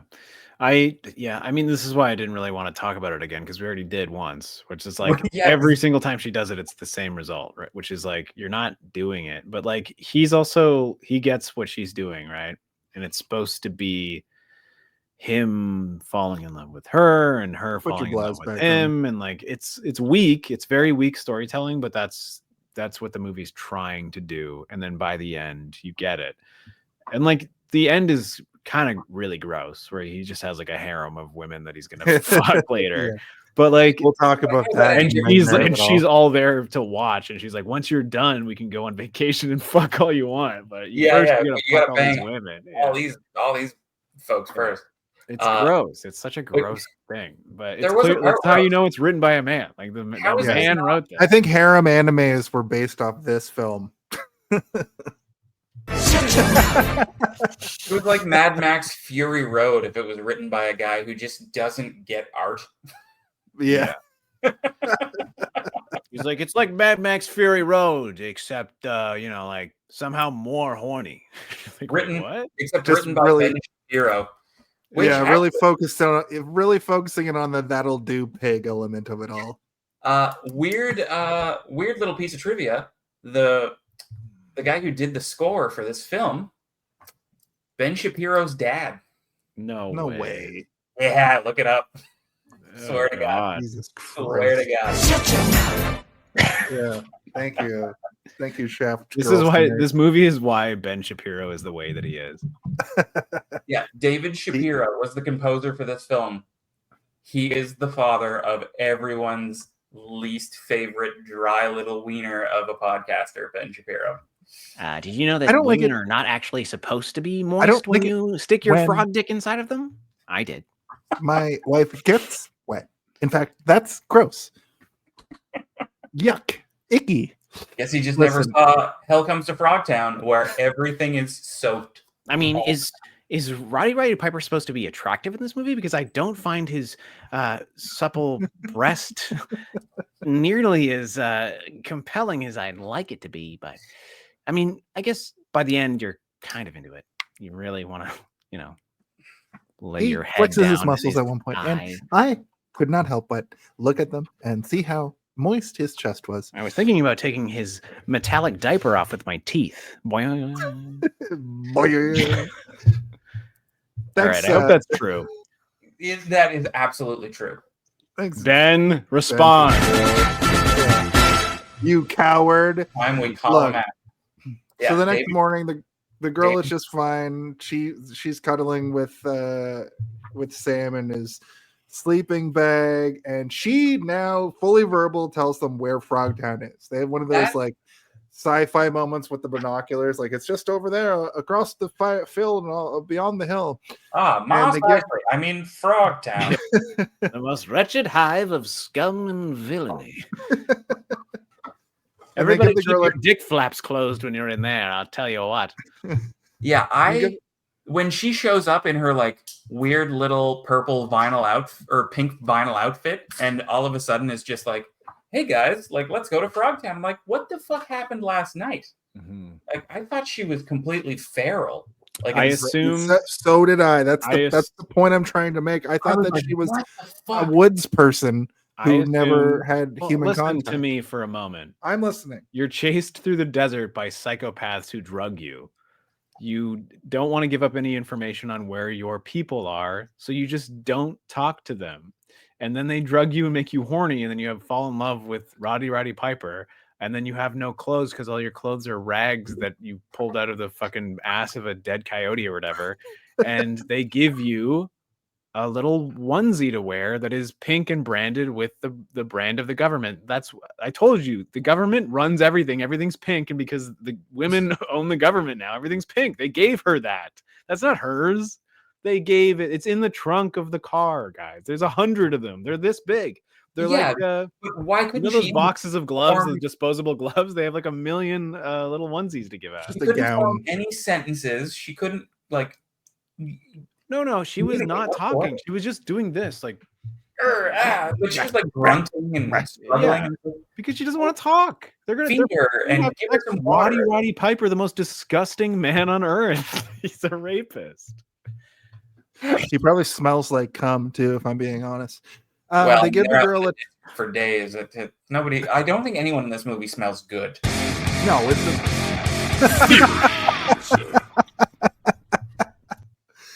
they give her a tracker and say she's going to be picked up by the National Guard. They arrive at the mouth of Frogtown next, and Spangle is tied up by Piper to, I guess, trick the frogs into thinking that she is a slave girl. They go into Frogtown, and then when they go in, it's like a frog party, some sort of frog party with frog strippers and frog drunks. They just go to How a bar. jarring was it for you guys to see that frog stripper for the first time? Like, It pretty reminded me jarring. of Warriors of Virtue. Like Yeah. when I first saw it, I was like, I'll be right back. this reminds me of Warriors of Virtue. You know, like the kangaroo. I think we talked about it during Ants actually for like a brief moment. Yeah, yeah. And just the animatronic there was like slightly lacking, you know, where you're like, ooh, that's a rubber head on a person, but the eyes are real. And I don't like it. I don't like that the eyes are real. Give me some It lands in robotic the eyes. please. uncanny valley where you're just like, Yeah. oh, no, I don't love Especially that. when every other frog person you meet is either like a Power Rangers like henchman style where it's just makeup on a human, or Right. they have big crazy frog eyes that are blinking, or there's like some sort of weird contraption covering the eyes so they didn't have to animate it. It's Right. like she's most disturbing because of her human eyes, where you're like, Yes. oh no, I don't like this. You They're remember? too Do you remember the Animorphs books? Yes. It's like 2/3 up the Animorph, where you're just like, Yeah, halfway in between, yeah. the middle and the person. She didn't quite make it to full frog form. Yeah, she's halfway there. I used to just because Jason's gone, I'll tell the story. On New Year's Day, I was like coming off of the night or whatever, and I was on TikTok, and I kept going into TikTok lives, and I was going through and being like, anybody got any good New Year's resolutions through all these TikTok lives? And they'd be like, I don't know. And then I would start being like, you should start replacing the word morph with anamorph. and sometimes people would get it, and sometimes people would think it was the most weird thing they've ever heard. But I think it's hilarious. Guys, it's called a middle morph. That's my takeaway. Morph. Okay, a Middle morph. That weird in between photo on the Animorphs book Yeah. covers. Those are middle morphs. She's maybe she's a little bit past the middle, or she started morphing into the animal too quickly, so she's like 72% full or- werewolf frog mode. Anteater face, but human body. And I love as they enter the Frogtown bar during the montage of all the characters and patrons. There is actually a Frog Prince reference. Someone's sitting at the bar reading a children's book of the Frog Prince, which Well, once this you become movie a is. frog, all probably you the can do most- is It's the read most Frog famous Media. book in Frogtown. They're You're right, "Listen, yeah. we all It's like aspire kind to of- be the Frog Prince. kind of on the nose where it's kiss the frog and it becomes a prince and you win. It's like, no, now you got a weird beefcake running around trying to avoid being kissed by frog princesses. Yeah, I never wrote her name down. I wrote Frog Stripper the whole time, and I like looking at I don't know what was her even name. Briefing officer? No, Arabella. Briefing officer. No, it was Arabella. It was Arabella. Okay. Yes. Well- Because she's introduced just slightly before my favorite character in this film. you guys were both more polite than me. I wrote down Frog Woman. I wrote blonde for Spangle for my whole notes, so I wasn't that polite. Piper gets a drink. It shows that you have more politeness for frog women than real women, Jason. That says a lot about you. Frog stripper versus blonde. Yeah. Piper takes. At least you added her profession.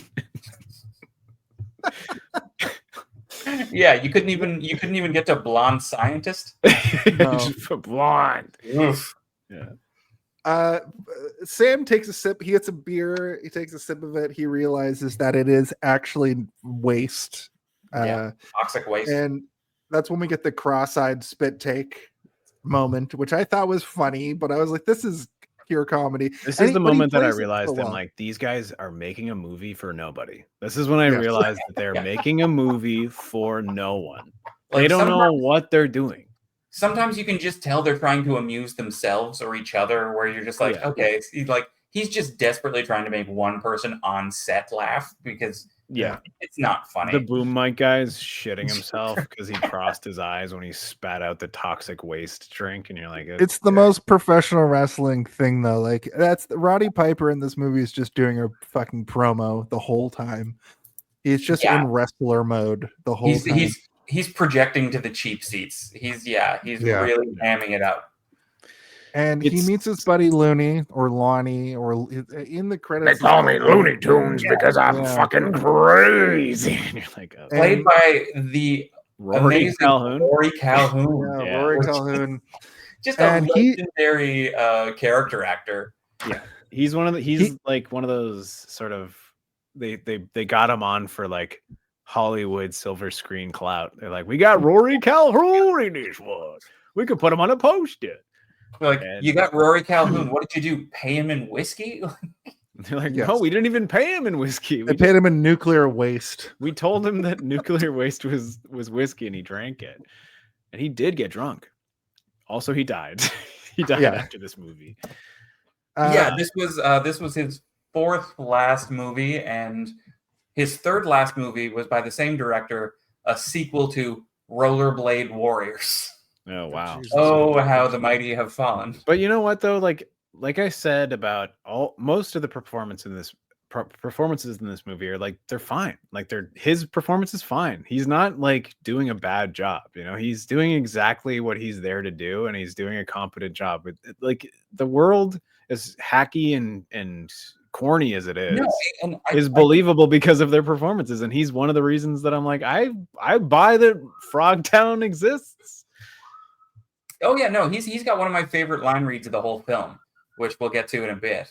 But my second favorite line read of the whole film comes shortly after this.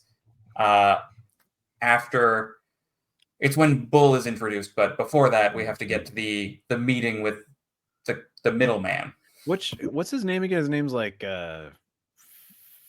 Leroy. Leroy. Yeah. The guy, he has the little goggles I and was the gonna say fez. Franklin for some reason, but I think that I was just thinking of like the turtle Franklin from, remember those like Franklin books and the TV Yeah, I show? do. Yeah. Yeah. I was writing down like Toady as that character's name, but then it's revealed that Toady is like the big boss. Right. Just to get us back on track, Looney is after the uranium. He's there to like get it and sell it back, which is kind of like a subplot in this film where like this factory is on top of a bunch of uranium, and that's where Arabella comes up and basically says, "I love you." Obviously, Sam takes that the wrong way. No. I love you is Oh, the no, code no. word. She says that to the blonde scientist, as you say. The blonde sign. Okay. Yeah. And then funny bit. Roddy says like, you want to explain something? Like, because he's like, that's funny that she came and said that. And she's like, and then she says in the craziest tone and volume, she just explains the whole plot like to us. But she's like yelling it in the middle of the bar, being like, no, that's the code word. The code word is I love you. And she's our contact in here. And you're like, oh my God, why are you yelling it so much? You should whisper. You should get a real tight close-up of the lips to the ear, you know, like that's what George Miller would do. He'd get like a really tight, uncomfortable close-up of the ear, whispering. You'd see the hairs on his face moving. But That'll this do, movie, Frog. She just yells. Yeah. They meet with the frogman in the suit. Didn't The- George Miller direct The Second Babe? He did. He did. Yeah, that'll do. Pig is a George Miller line. He didn't direct the first one, did he? No.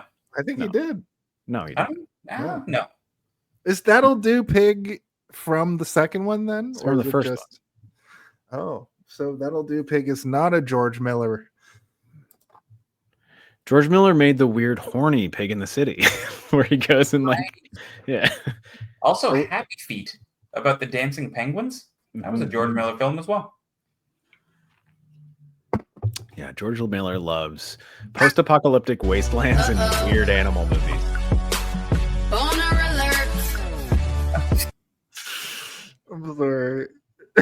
It was. I don't even know what that was in retort to. I don't either. I want it. I like all of it, the whole thing. I feel like that was a slide whistle, Jason. I'm coming at you. Coming at you with a slide whistle. What are we doing? I'm not gonna. You fucker. You slide whistle with Shaft. Okay, anyway, they meet the frogman in his suit. He gives him actual beer, which he drinks it. He's about to spit it out. Doesn't. This is real beer. And They it turns discuss out it's only slightly irradiated. Yeah, but it's like as he's finishing the last gulp of it. Right. Yeah. But he at the same right. time, you'd probably be like, whatever. Like I'm not gonna barf it up. They It's already discuss in the my fact blood. that the humans pushed the frogs into basically a reservation on an abandoned factory for abandoned waste materials. which probably just made them stronger, because there was talk about Toady, the big bad. They wanted him to have 4 arms, but they only had the budget for 2. 4 arms and 3 dicks. So they wanted him to be like a Goro, hyper irradiated, over mutated beast. Super mutant, yeah. Like Yeah, but they could not afford it, sadly. I mean, 3 dicks is fine enough. I mean, maybe they were like 4 arms and like we can't do 4 arms. And he's like, what if we have 3 dicks? And they're like, we can't show 3 dicks. And he's like, what if there's snakes underneath his clothes? I'm like, yeah, we could do that. All right. No problem.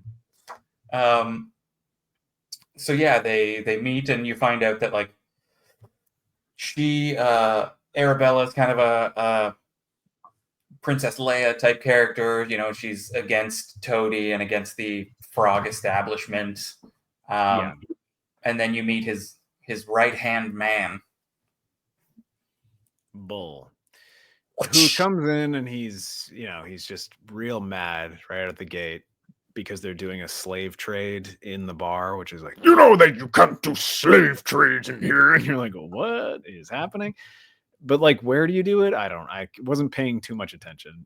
And one of the greatest line reads of this entire film, possibly the high point for me, is "Shut your hole." My favorite part is after the exchange is complete, he goes, Everyone back to work. but like they're in a bar. We're at a Like, bar. like, what the fuck? The Fuck you. strippers are Also, like, the- okay. The It's trade like- is for 5 lilies. They never explain if that's the currency. Yeah. Also, I'm just imagining 5 lily pads. But why would lily pads be rare? After all of what you're It's saying, probably they do just a code for something weird, like $500, $5,000, $5 million. I think 5 lilies would be $5 million in this case. I would say my 100. I think a lily would be 100. But the fact that they never feel the need to elaborate on what this society uses for currency Yeah, is, I think it says something about the script and the world building, where they're just we like, didn't try that. don't worry hard, yeah. whatever. Who gives It's a a shit? number. number, and it's a unit of value. Move 5 on. Yeah, lilies, how much whatever. did Rory Calhoun pay for that bowl of cottage cheese with green food coloring in it? Like, I want to know how much was that? How many Yeah. lilies was that? Yeah. Because you can buy a person for 5. What's a bowl of gruel? Those are 40 sub lilies. 40 sub lilies. Oh. Here's my stream of consciousness notes. He doesn't want a sex slave. He wants a new erotic dancer. Another frog doesn't like it that they did have a private barter. Deal canceled. New auction. 5 lilies. They knock out Sam Hell. Those are your notes I'm- from what happened those- in the scene? Yeah, from the scene that we were just. Well, talking we just talked about the scene, and that most of that is inaccurate, but some of it It's was not. accurate. Most of it was accurate. Anyway, he wakes up to a frog lady, the frog lady, Annabella, telling him she loves him, and she's sworn to fight to the death. I guess Big Frog. What's the frog's name? Who has Bull. Bull has Spangle at this point. Annabella tries to bang Sam. It's uncomfortable. His belt is about to go as Spangle flees. He finds her with the mutants. They talk about eating her. Sam falls down to them, and they take her away. Looney catches up to them, and the frog stripper, the Annabella. Spangle wakes up in the freaky harem of women, of actual human women. They're doing some sort of ritual. I guess it's like a horniness ritual is what I sort of thought. Yeah, they're trying to heat her up because frogs are cold-blooded. Listen, guys, She this is doesn't the want- exact same thing that she did to the wild woman. They're doing it to her. Don't you understand cinema? I'm just kidding. They're doing no. the same thing to Say, her. oh, we I'm an don't idiot. want to go in cold because the other women have gone in cold and he hasn't been aroused by them. And I Yeah. think that's a reference to them being cold-blooded in that she actually has to be hot. For Idris it to- Well, I thought the way I looked at it is that they're doing the same thing to her in a more natural sense, where that she took the woman from the desert and injected her with drugs to make her horny for Sam Hell. They're doing the same thing to her to make her warmed up and ready for him, right? Like she's now having the same thing placed upon her that she was doing to the woman from the desert, and but she has a little bit more agency here, where she's like, "Fuck." Right. No, like what the heck are you talking about? She's not being drugged. She's being like prepped to be like, no, you have to make it really sexy or he'll fucking kill you. You don't Right. But then they're like, oh, but you're super into this. Like, that's nice. Okay, cool. But then she do also that tells, again. She also tells them that she's there to save them and help them. Yeah. Yeah. And they are very much like sort of the brides from the not Furiosa, the Fury Road. Fury Road movie. Yeah. And I'm pretty sure George Miller saw this and he was just like, this is great. Yeah. Frogtown. We're doing Frogtown again, but we're gonna have a really long car chase in the middle. Like, it's gonna happen. That everybody will remember for all time. Sam, imagine George Miller's Hell Comes to Frogtown and he just like adds the Frogtown lore to the Mad Max lore. Like it's I'm just gonna there. dream about it. I tonight. mean, Yeah.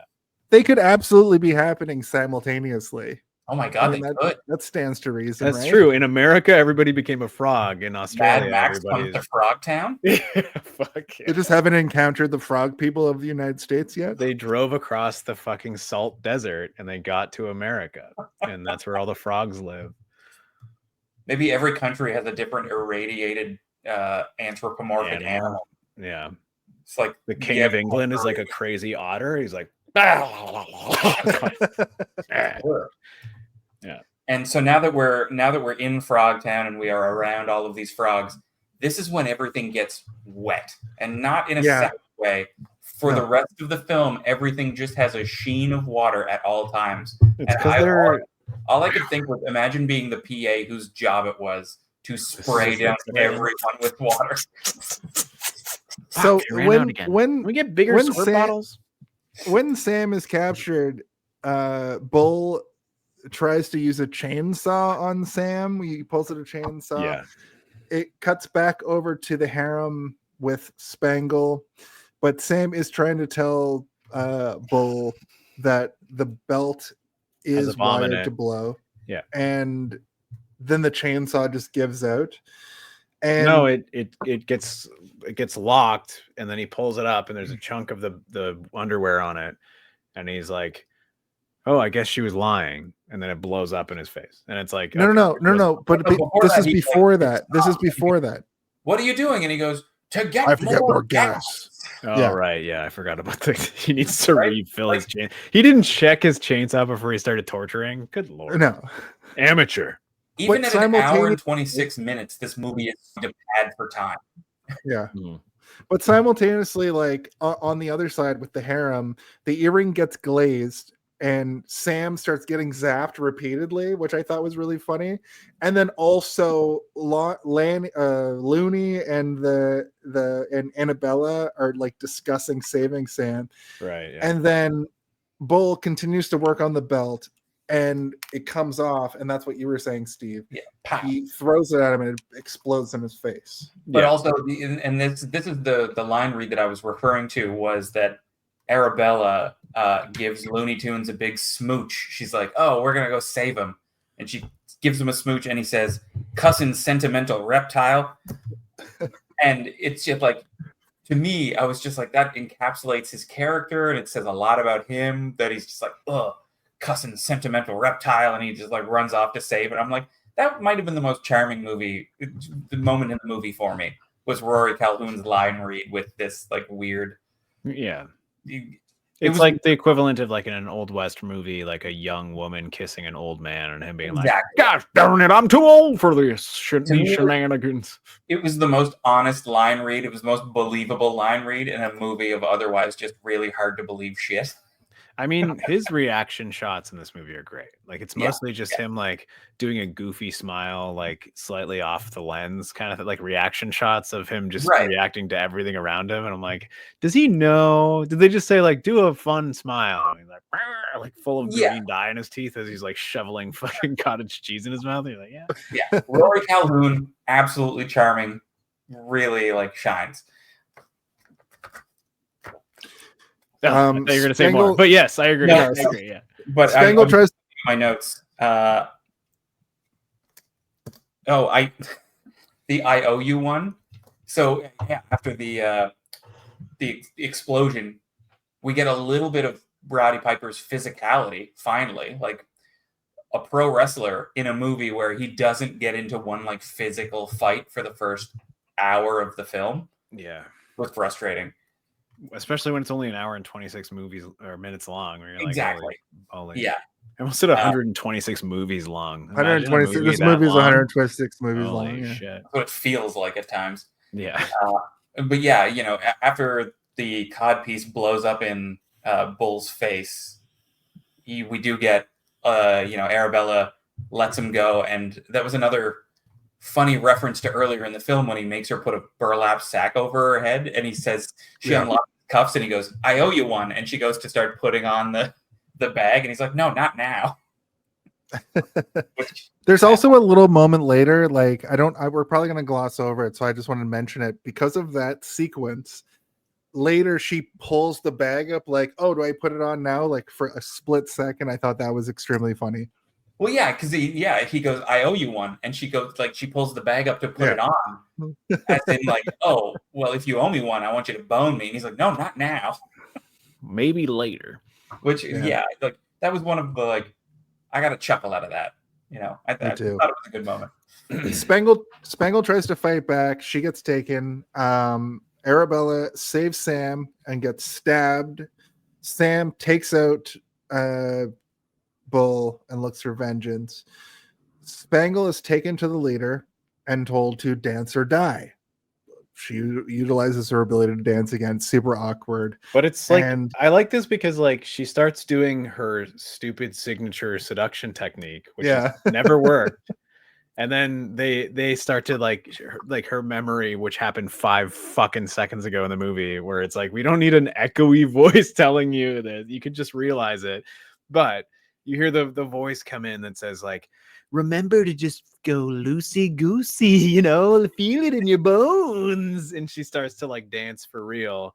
And that's what activates the 3 serpents in his The 3 serpents. Ooh. I wrote Frogman is horny. I said, "Welcome to Horny Frog Town." 3 dicks. Yeah. That's why on the thing I read 3 serpents, unheard of. And she goes, "I've come up with a few more steps," and then proceeds to kick him in all 3 of his dicks. All 3 of his dicks. While this is happening, the thing is though, like if you get kicked in the dick, it doesn't hurt. The balls. You gotta hit the balls, man. Does he have 6 balls then? I mean, the dick will hurt. That was my follow-up question. But yeah, my dick can take a lot of punishment. I don't know, my balls though, weak as hell. Very weak. So yeah, after she does that, we have the Sick closest balls. thing to Theory. a Hold on. What the theory? what's his theory? He's got He six has balls. 6 balls. Yeah. Oh, he has 6 balls. Okay. Yeah. I think we can confirm that. No, I thought it was just one big ball.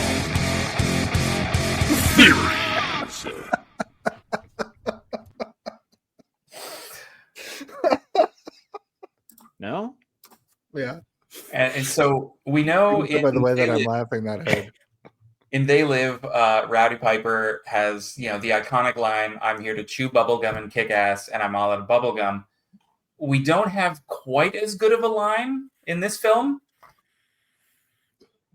Lead froggies doesn't quite have the ring to it, No. Sorry, can you say that again? I didn't but he hear for it. sure, he kicks down a door and says, "Eat lead froggies." Oh, yeah. Yeah. And, it comes in 2 shotguns, and you think, "Oh, this is going to be badass." Let's hear the quip. And then the he hits one of them in the head with a coconut and then punches him through a wall. Yep. That's a reference to WWF. Oh my god. Yeah. So. Oh, I found the sound effect for when he gets kicked in the balls. Hold on, because it's one giant ball bag. They hit it and it goes, and then all the snakes go limp after that. This is the most professional episode you've ever recorded. Are you I think kidding so. me? I think so. Looney fires off a flare, gets He's just loading them though. He's like, and he's like shooting a ton of them, and I'm like, this is kind of great. Yeah, he got a gets great line. Sentinella's He's like, attention. I've been shooting flares since before the Dodgers disbanded. yeah. Which I was like, Is done with about as that. close to world building as it gets. Yeah, where you're like is it- probably like a year after the war ended, like the nukes went off. They're like, we can't sustain it anymore. Baseball's not a realistic profession. It's a bunch of baseball players with missing limbs and shit. Or it's a bunch of women and no one's watching it. I'm Yeah, just we kidding. can call it a day. I'm just joking. And as a bit we already talked about, Sam busts in, and as Spangle kicks Frogman in the balls into his frog dick. I wrote frog dick. And there's a shootout. Sam goes to Spangle and they almost kiss. They almost kiss. They almost kiss. They prepare to escape and see that the Greeners have guns. Spangle is a decoy and beats their asses.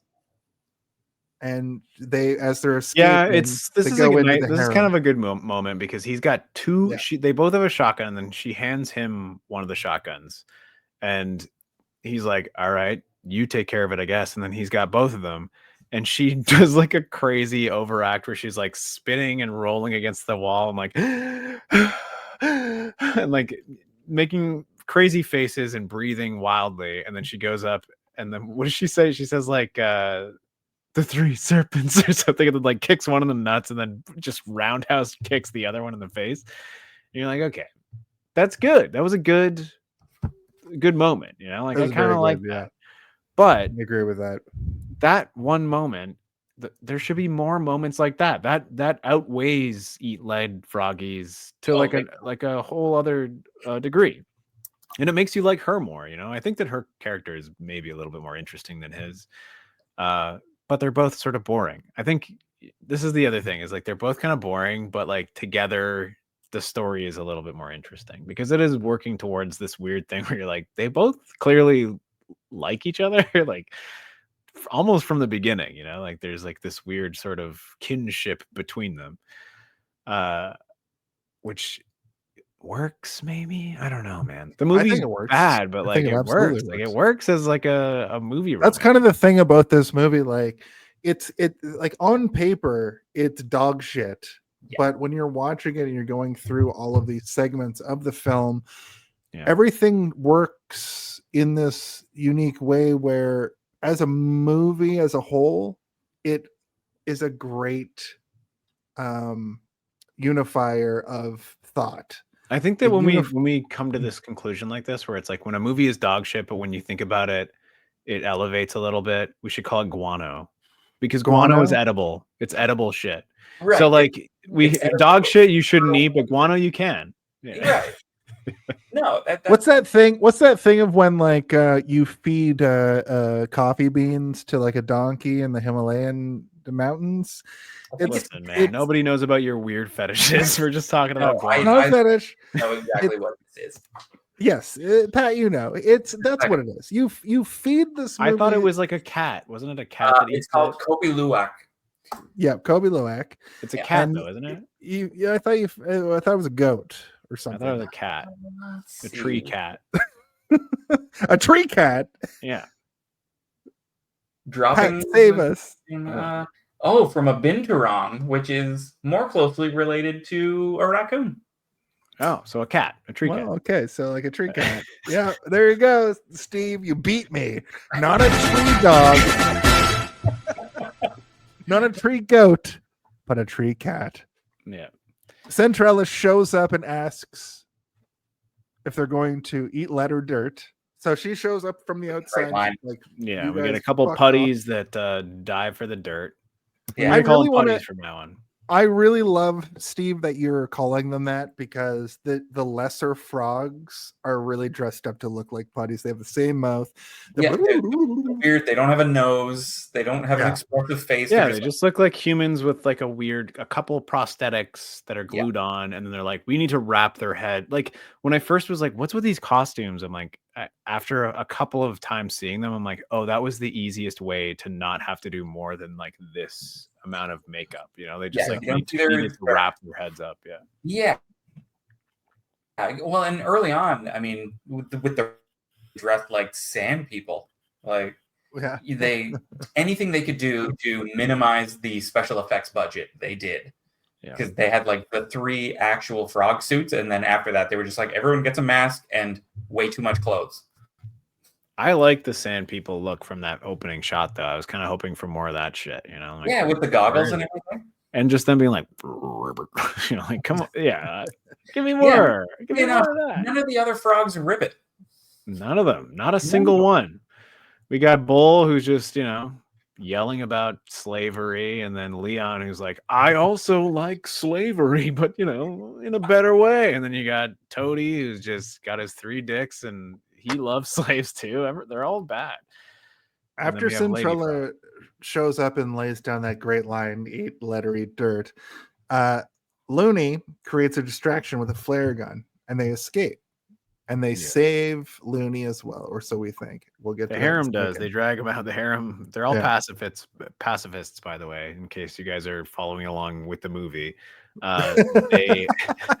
They are all pacifists, which means they hate fighting for some reason, which Yeah. is probably how they ended up in this wacky situation to begin with. Yeah. How did we get kidnapped? I don't know. Maybe you didn't fight back, Yeah, you didn't kick anybody in their giant singular ball sack. or 3 Idiot. snakes. Yeah. Now, you're in a target-rich environment, okay? I do like, so this is one of the moments where I'm like, is the costume design in this movie like fucking great? Because like It's very I good. kind of like it. And Pretty like good. this is probably a discussion for production talk, but like I love Rory Calhoun's outfit. Like he's Oh, big time. everything about him just like Thank you, tells- Timberland XPT.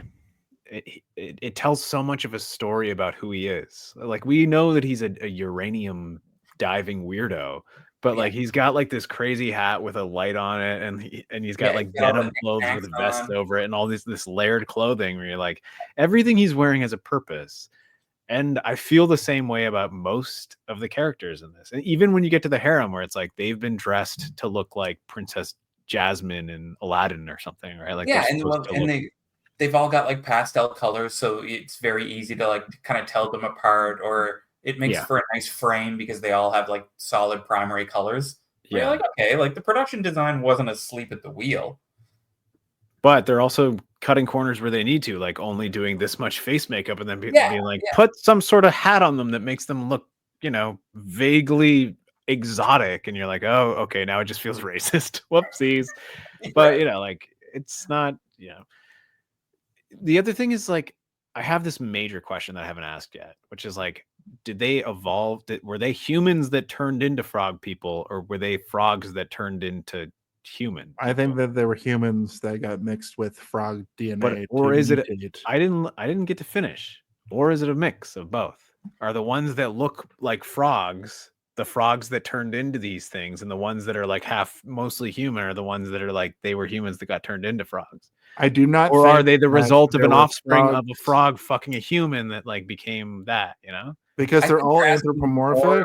more questions than the actual writer did. Yeah. But there's so many different versions that you're like, it could be the answer could be all three. You know, like could I don't be know. all three. It's like Toady seems like he could be a frog that became like humanoid. But why does he have but snake dick? Like snakes and that's- frogs are Nobody's ever going to know the answer to that. Nobody.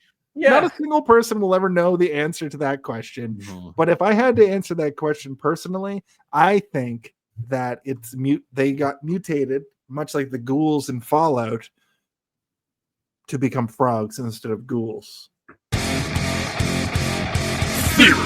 Theories. Yeah. I'm gonna say they didn't think about it at all. They just like wanted to have because it's only been 10 years. Like, that's the other thing, you know. Here's Yeah. a question that I have to ask you guys. Why frogs? Why frogs in the first place? They're in a desert, for starters. Yeah. Although I guess after a nuclear war, everything's a desert. Yeah. I mean, probably it's like the horse before the cart situation where they thought Frogtown sounded like a good name. They're like, oh, Yeah. what if they're all frogs in there? Or But on yeah, paper, when you They're like, welcome when you to talk Hyena about Town doesn't sound as good. Let's do. this is Welcome my to biggest problem with the film in the first place. The fact that it's called Hell Comes to Frogtown. It's Sam Hell Comes to Frogtown. That part makes sense. But Frogtown literally seems like they came up with the name and wrote backwards from that. That's what I just said. Yeah, of course. That's exactly what it was. They just wanted I'm to have a agreeing with teenage mutant Ninja Turtle style thing where it's like a bunch Yeah. of frog people, right? It doesn't really matter, but at the same time, like it's fun to think about, right? Like, why are they there? Why are they mutated? How are they all different? Why isn't there like a standardization? I guess mutation doesn't really make sense in any degree of this. You know, like the Ninja Turtles don't make any sense, but we love them. So like maybe Frogtown will work. And I'm gonna say Frogtown kind of works. Bit of Well, an allegory for like can- indigenous people being pushed back to their land too, right? Like that's. I think they sort of even what I- mentioned that we got stuffed on these reserves at some point. Yeah, didn't they did, do. yeah. They literally do. And Because- the places where they got stuck were the worst places uninhabitable by humans. They're like, you guys can live in there, we can't. So, but then there's like so many Yeah, humans well- just living in there. Yeah, but it's like a toxic. that It's first- a toxic waste factory that is also on top of a uranium pile. I've It's been a mining double uranium down Yeah. there. Uranium Here. fever. I still I've got all it my going teeth. He's like, on. like chomping down on his fucking with cottage cheese. a Geiger counter in my hand. I'm going. Sorry, to we're bed. both stomping over Patty. He keeps trying to talk. well, no, you guys are riffing a whole new movie, and I'm here for it. Oh, like Frogtown the musical. Right. Let's do Frog, that. frog, frog comes the trolley. just Frog, songs from frog, frog Fallout. is the down. Well, yeah, a part of me felt like humanity kind of had it coming throughout the entire movie. You find out they stuck them on reserves.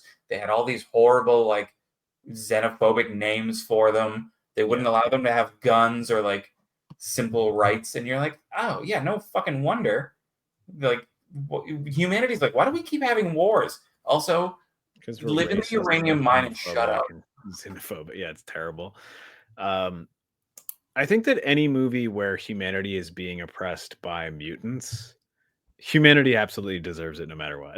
Like, there's nothing you can say or do to make us believe that all of humanity was on board with this mutated race of people that showed up, you know?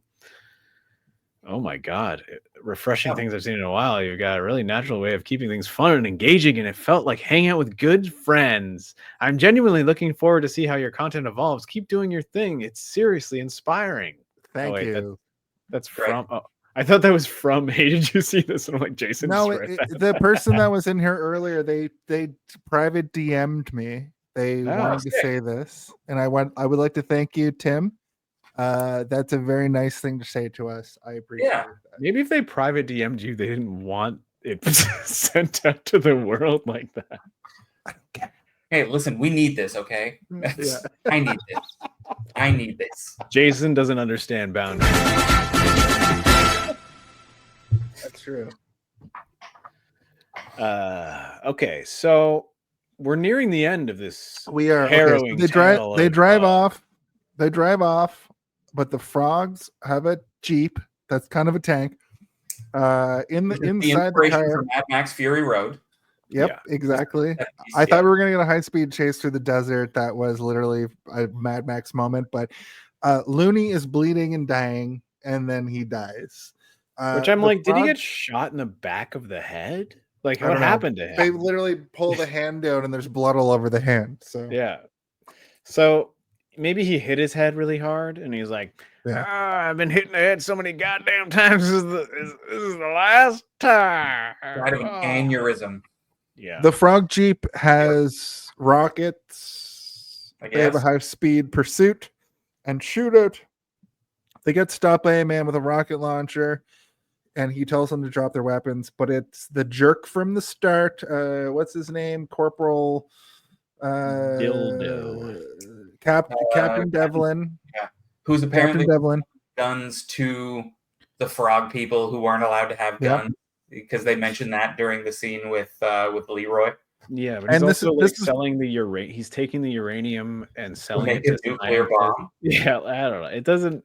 His like when he says long-winded fuck, it's like you're damn right. And also his long-winded rant doesn't explain anything properly. I'm like, what?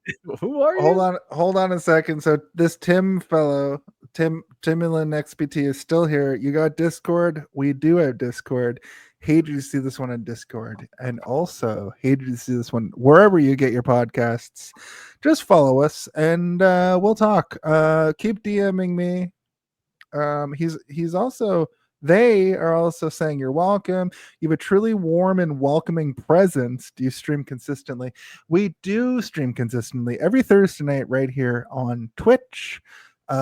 Thank you for saying all of the nice things you've said. You're a very good contributor to this. Oh, I called and said, what's Pat's link?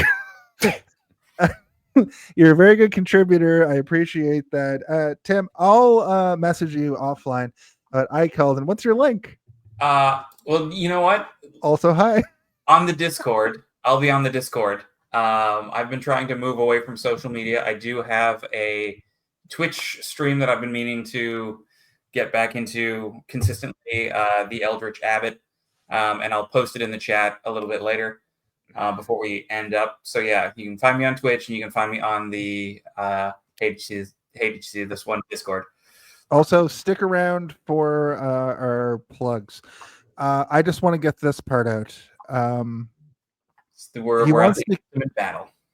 Devlin wants to keep the women of the world limited because he wants control. And also, he's doing a deal with the frogs for the uranium. Then he gives it to the scientists, and he will have nukes to wipe out the slate clean. Sam has a sword on his back. One of the harem ladies passes it to Let's Sam. just talk about the scene. and he We don't need tosses to it. go through it all. This is crazy that you do this every time. Well, no, We I'm need- just. like we know. We can talk about it. We No, don't I'm need just, to- I'm just getting go us caught through up it. to where the film is at. I'm just elated. But we by were the naturally getting there. We don't need to outpouring of- pause it Because, all yeah, to talk. Like, let's talk about it. So, again, like I said earlier in the movie, when he Yeah, shows up the again, entire time Devlin's got a rocket launcher pointed at them. yeah, So like he's not just bloviating on a rock. He's got a fucking rocket launcher Yeah. pointed at them, but he ready to blow them when he up. And first he's shows giving up, them he the kind of sounds like like Princess Leia in Return of the Jedi when she was like, "Yate, yate, yato," and then she's like, "You're suffering from hibernation sickness." Like he has that sort of like voice modulation, but you can still hear that sort of weird accent that he has, where he's like, "I hate you." Where you're like, it's gonna be him, right? Like, who else is it gonna be? When he pulls it off, not shocked, but also like I'll be right back. he's You're like, where was he the entire exactly movie? he's been gone so long in the movie that we don't really need this. It's almost like this entire thing is just there to put a rocket launcher in the hands of Roddy Piper. That is exactly the reason why. There's no other reason. It was just a convoluted way for him. And I do love the oldest trick in the book when he's trying to convince the woman from the harem to be like, the sword on my back, like, hand it to me. Yeah. I'm a passive. I don't want to. Yeah. All you're going to do is move the sword 3 inches. And she does eventually. Yeah. And he fucking throws it. And they just do the camera whip pan. And Which I love a good camera whip pan. And it is a good camera whip pan. Like, it's not a bad one. Like, even the back end of the blade is like, like as it's going through, he's like, oh, like it had a little bit of force to it. It was a good throw. It was a and it goes all the way hilt to the chest through. Like, it's all the way in there. Yeah. When he finds it later, it's out. You're like, oh god, he got it. He would have had to pull it all the way through him. Yeah. Multiple hand motions to get it out. Like, he's like cutting his hands on the blade. Like, fuck. But like, that's the only reason I can see, because there's no reason for that character to come back, and there's no really no reason for that character to exist in the first place, right? Well, and I think Jason mentioned it earlier, is that like they do tie up all the plot points that they put out there, and that was one of them, of like, who's selling guns to the frog people, and like, why are they mining uranium? Yeah, but those plot points don't matter to the story, right? No, like, not at all. There's nothing there that really matters. Like, it's okay to have those things flying out in all directions and have them be loose, because this is a world of frog people that exist outside of the sex world of humans that are just trying to reproduce. It doesn't really matter. But I feel like in their mind, though, it was their way of just being like, no, we tied it up with a nice bow, like we nailed it. Super clever. Yeah, everything has been solved now. Even the creep from the beginning. Script. Yeah, what a tight script. Like, has he just been following them around the whole time? Like, because he does show up at one point, right? Like in the middle of the, like, he's like, meh, meh. Like, doesn't he show up at one point? Like, very briefly. Yeah, I didn't have a note about it, so I remember when he showed up, I was like, "Who the fuck's this?" And then he shows up in the desert later, and I'm like, "Oh, I think I remember now. It's that guy, the weird faced man." I think I assumed that it was another frog person dressed up in their like. That's what because they showed the guy at the beginning, right? Where you're like, so it was a little misleading in that respect. You know what would have been really fucking cool? What is if it was revealed that he was a frog person, but like secretly a frog person? That would have been sick. He's just got a weird snake dick. Yeah, he's like, oh yeah, and he like takes his pants down. He's got one giant ball sack, and you're like, oh my! And he throws the sword through it. He's like, Lord. Yeah. And then so we get to the big fight with Lord Toady or whatever.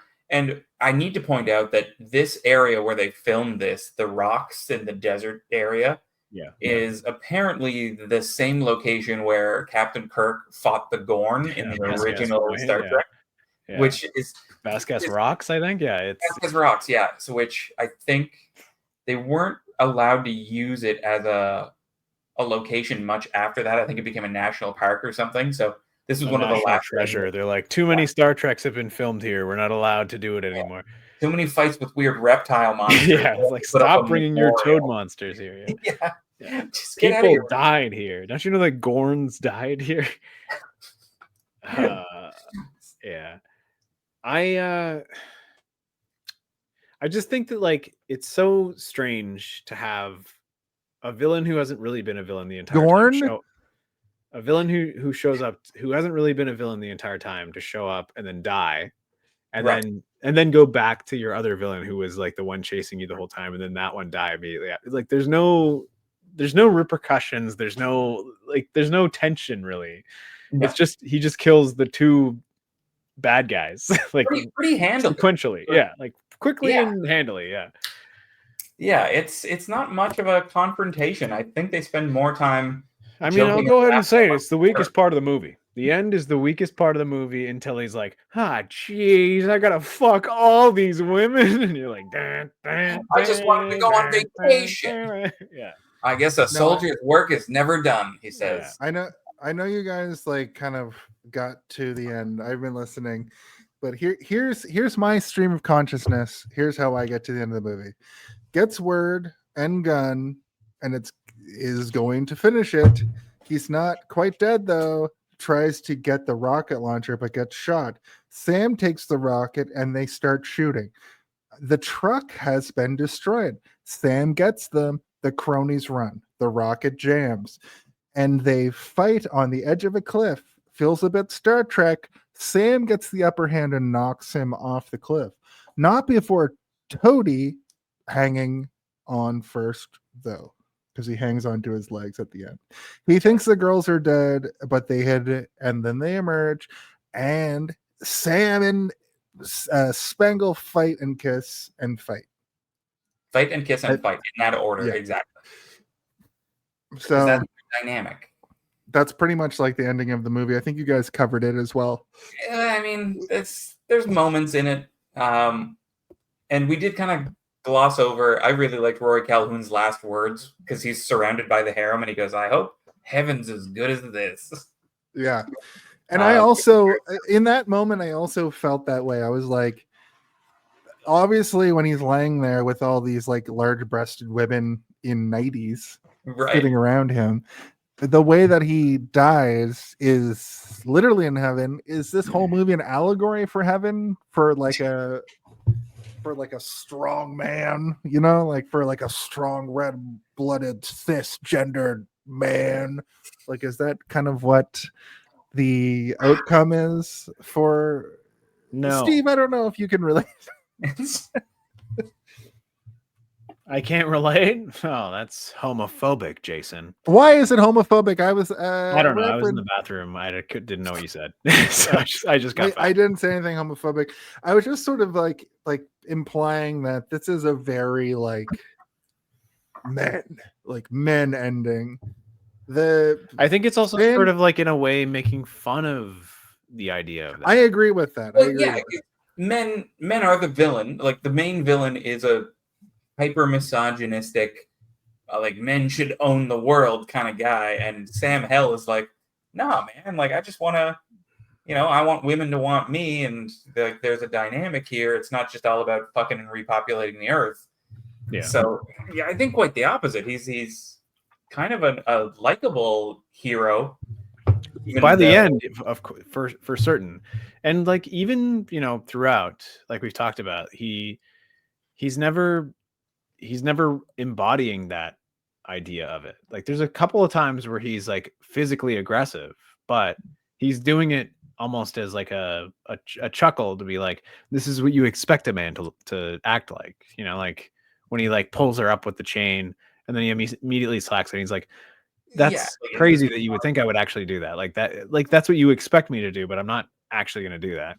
Yeah. And well, I think, and he says, how do you think I feel? She's like, I'm not a piece of meat. I'm not, I'm more than just a sexual object. So it kind of turns the trope on its head a little bit.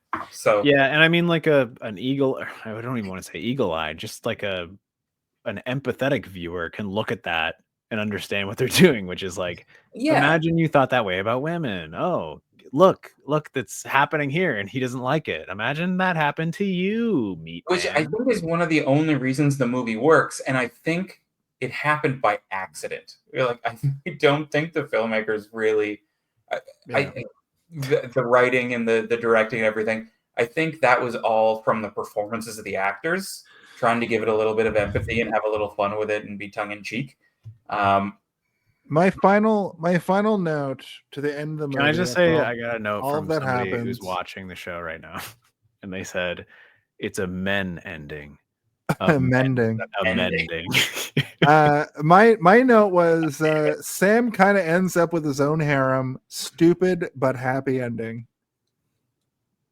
Oh, well, I mean, I wouldn't call it a harem. It's all in a day's work for Sam Hell. He also doesn't seem happy about it. He's got to put babies in those women. He's got to clock in, and then he goes home to his, I guess. He also delivers the line like it. What does he say? Like the what they say, work is never done. But he delivers it in like the most non-cliche. Like it's like he found every other syllable to say it. Like we're like, wait a minute, I've heard that line delivered before. nowhere. It's like he had never heard that line delivered before. And he just, Yeah. he just said it. Because the soldier's work is never done. It's like usually it's about killing. A soldier's work is never done. Yeah. Like we go on killing more fucking. But this soldier has soldier's to work. create Yeah. life. We're done.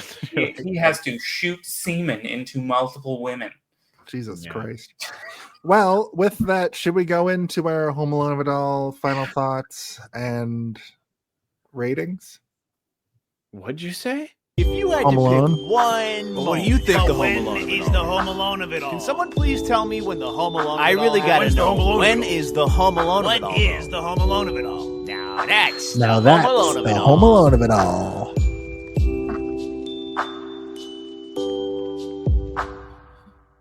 Pat, you've been here once before, but it feels like you've been here 100 times before. I would love to know from you your Home Alone of it all, your final thoughts, and your rating. Now, let me just tell you, for I'm anybody adding a that's new never criteria. listened, Also, your 3-pronged penis of it all. let's hear your 3 snakes of it all. I want to tell you all about the Home Alone of it all element of it first. If you haven't listened to this show before, the Home Alone of it all is the idea that when Kevin McAllister in the movie Home Alone slaps down the blueprint to destroy his enemies, that's sort of the moment of the movie we're all there to see. So that's the Home Alone of it all. That knowing that, go forward with your Home Alone of it all final thoughts and rating. Your rating can be out of anything. Also, the floor is yours, Pat King. Oh man, Home Alone of it all for this movie is hard to sum up because how do you encapsulate a weird, horny movie about mutated frogs? But I think it would be the Mos Eisley moment when they go into Frogtown and you see, that's where they kind of like busted their proverbial wad on the budget. That's where they have all the costumes, there's a fight scene. Unintended. It's the cantina moment. I think it's when the big Frogtown reveal, and the Bull's entrance. Yeah, that sequence when they spend it in the bar is the Home Alone of it all for me. Because I think it's a high point in a lot of different ways. But what's not to love? This movie has everything, so it's just like, how do you pin down one thing? It's Sometimes it has weird. extra things like extra penises and Extra penises and like the opening sequence that you're like, oh, this is a dystopian sci-fi film, and then they're just like, nope, fucking with you. Yeah. And it seems to become the movie it was meant to be by like halfway through. Yeah, when they figure out like, okay, now we really spent a lot of money on this Frogtown, guys. We need to get our money's worth out of it. Please. Yeah, it really felt like they were building the ship while they were, sailing it. And then what are we doing? Like Final thoughts. Ratings? Are we done like 5 frog dicks out of 3? Wow, it's more frog dicks than even he had. I guess is, it's not for everybody. I had a lot of nostalgia. I love B movies. I love a lot of stupid fun that's earnest. And, give it a chance, even if you're just going to laugh at it. Like, this is perfect for a Mystery Science Theater 3000 night where your friends are just like getting stoned and riffing on something. A great double feature with They Live if you want to see how to do a really good movie and how to With do Roddy Piper. Yeah, like this is how you turn a really kind of bad actor with charisma that's very situational. This is how you make a good movie around an actor, and this is how you put a potentially good actor in a movie and just kind of don't waste him, but like you're like, are we relying too much on Roddy Piper's charisma for how it comes to Frogtown? Maybe.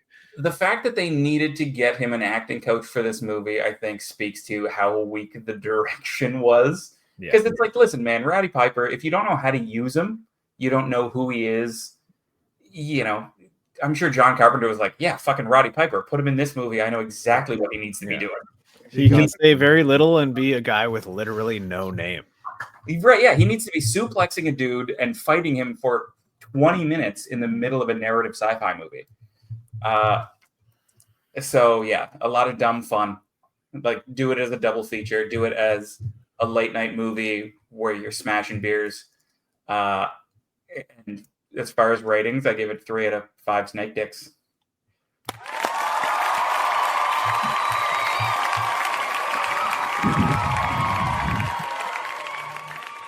Pat, I have to say, I would love to have you back anytime because you remind me a lot of Ben Mason. Ben Mason, I don't know if you've ever met him in real life, but he's a Heligonian, much like yourself and I, but he also has the insight, a similar insight to you.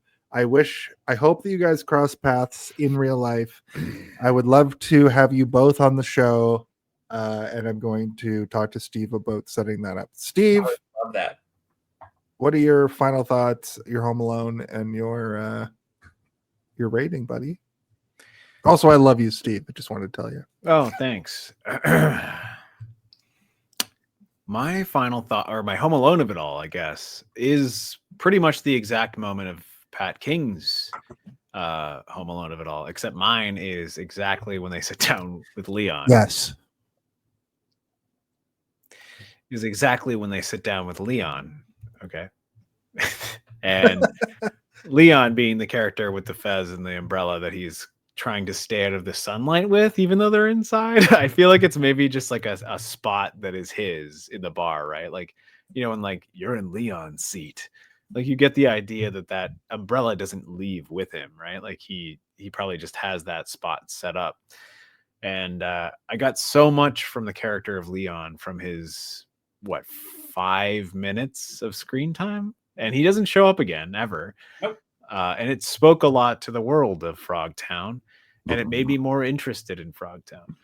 And the fact that Bull shows up right after and adds a little bit more to Frogtown after that only really solidified my idea that Leon is an interesting character in Frogtown, and I would love to walk around with Leon in Frogtown and see what the rest of his day is like, because Bull shows up and is like, "We told you, Leon, you can't be doing this shit in here," which means Leon has done this before. This is not the first time Leon has fucking tried to do a slave trade in this bar.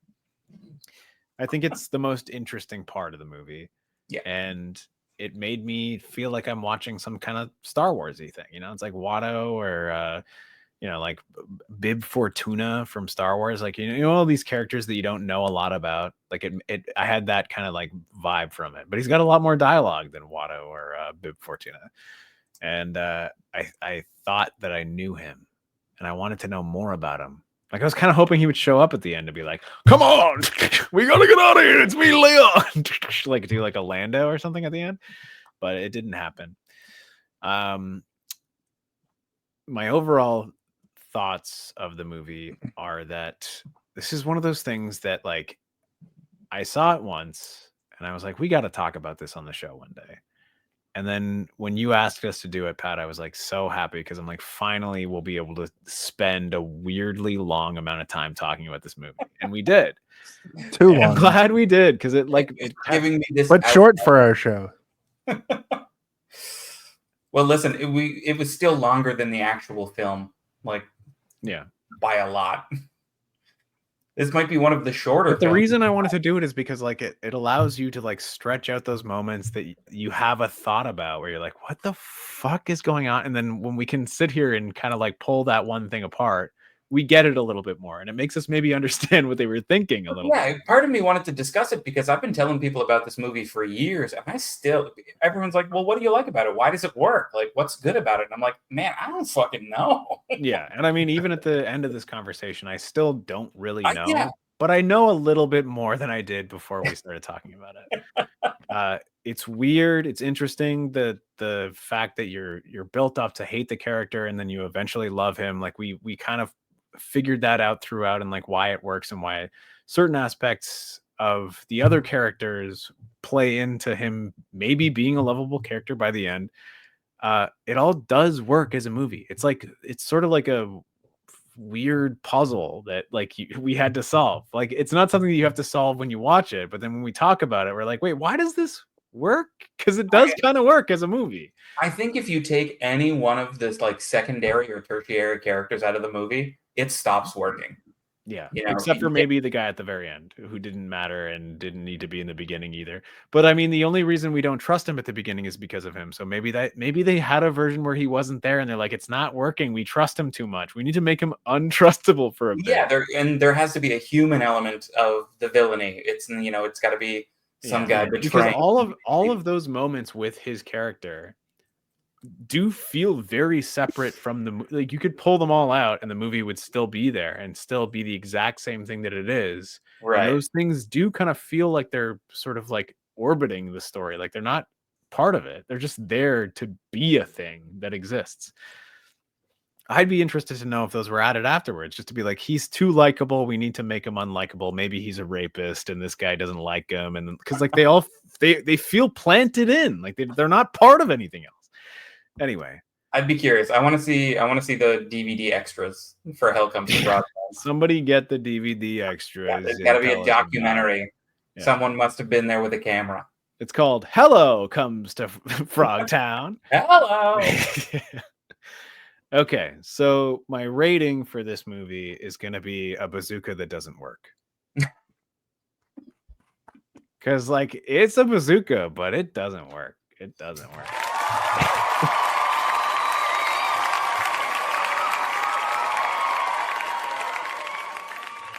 To ask you guys, what do you want first? Do you want my original rating from November 19th, 2024, or do you want my new rating? I want to see how your opinion has evolved of this film after multiple watches and a 2-hour discussion. So the first one first. I was going to say, is neither an option? No, I'm just kidding. Yeah, the first one first, yeah.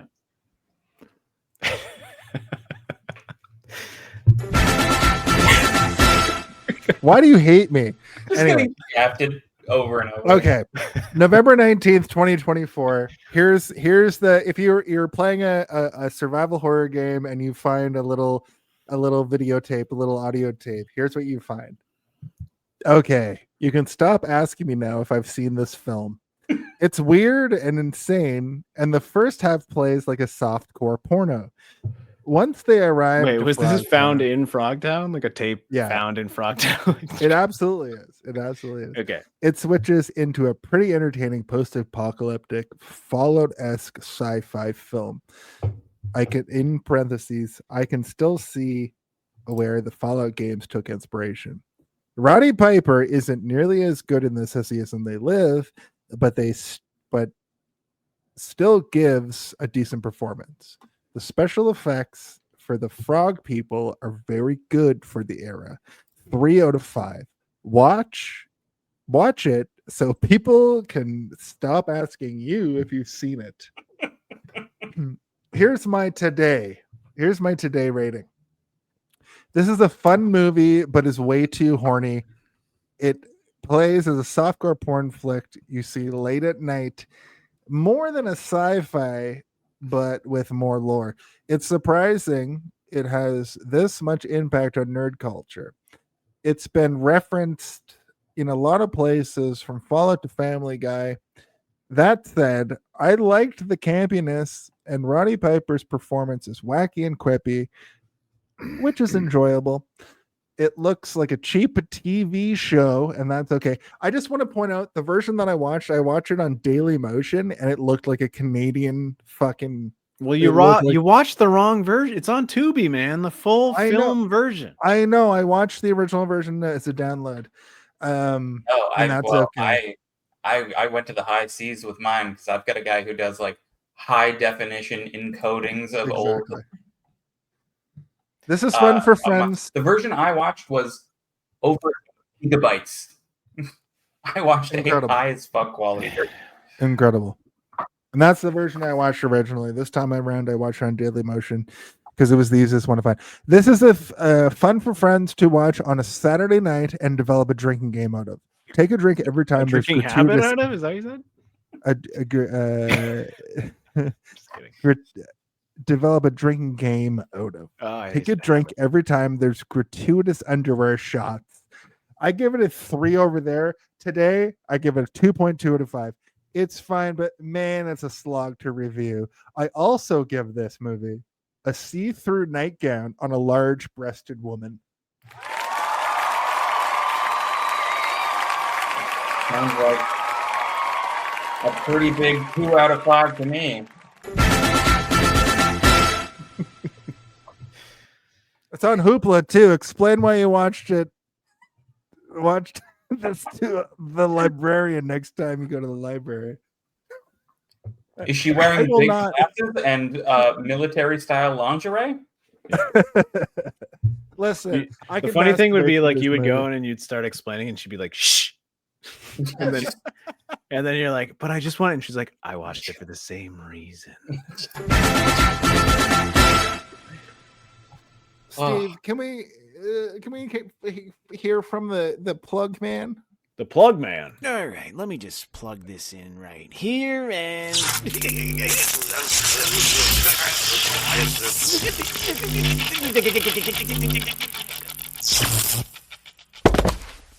That motherfucker is dead. Pat, what do you got Sure. to plug this week? I don't have a ton to plug. We were talking briefly in the pre-show about maybe doing a little video game stream. I've been meaning to play through Final Fantasy VI. Please So, bring yeah. me back to that.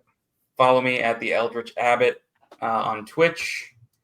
And other than that, yeah, not a ton of social media going on. I work at a bookstore now, which means I've been unplugging a hell of a lot, which is nice. It also made me realize that I wanted to suggest to you guys maybe a month of films that were based on books. I don't know how to read. Hey! I cannot read a word. Yeah. No, that would be cool. We wanted to do I've been pitching it since the beginning of this fucking podcast, but we never actually got around to it, which was all Philip K. Dick Yeah, I'd be down for movies. I do love Philip K. And I Dick. can see the Blade Runner in the background there, and I'm like, this guy Blade Runner, likes Philip K. Dick. J.G. Ballard.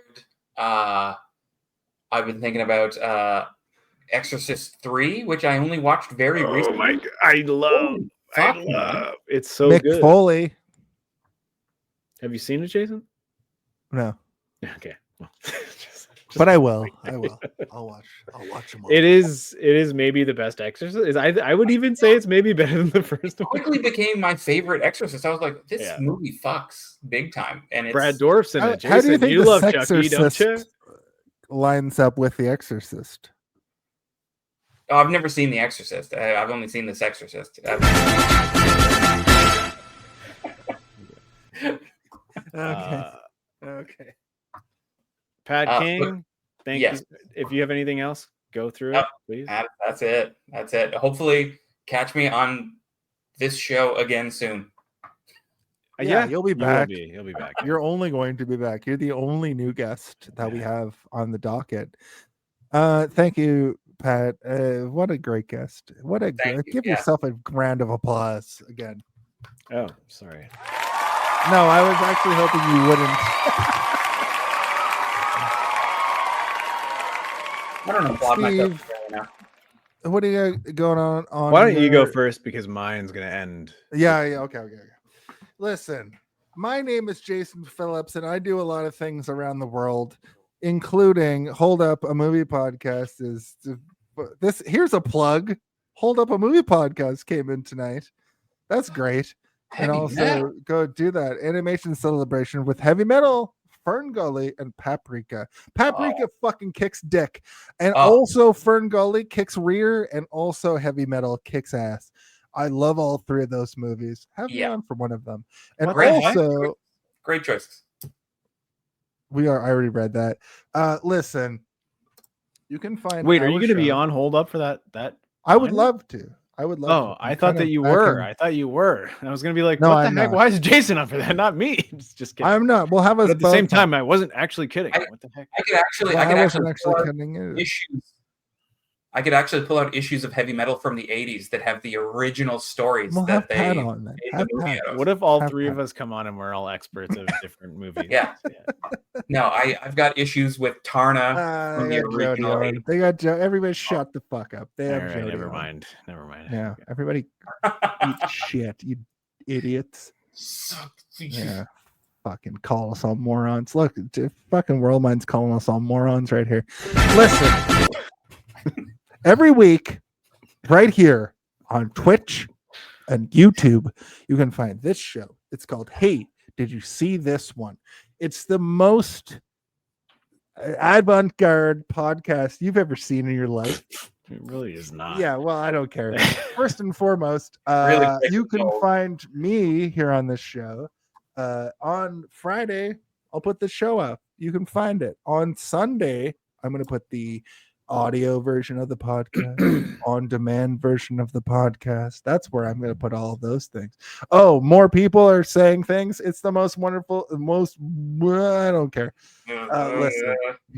Jesus. Listen. Somebody Jason, on this Jason soaked of tampon and vodka before he started this podcast, and it's finally kicking in. Somebody on this very podcast. Oh, Oh, finally, bitch. finally, Pat gets mooned Eat my by ass, the man Pat himself, King. Z himself. Listen, Steve is a very illustrious artist. He has various illustrations that we can put on television T-shirts. No, that doesn't make any sense. T-shirts. The Grimoire Familiar Killers. I drew That's that. hard. Yeah. That's hard as fuck. Buy it. That's sick. Killade. Hell yeah. It's hard as fuck. Buy it. Twinkerbell. It's Pride Month. That makes me hard as fuck. Beat me to it. Zardos. Hard as fuck. Put it on a t-shirt. It's already on one.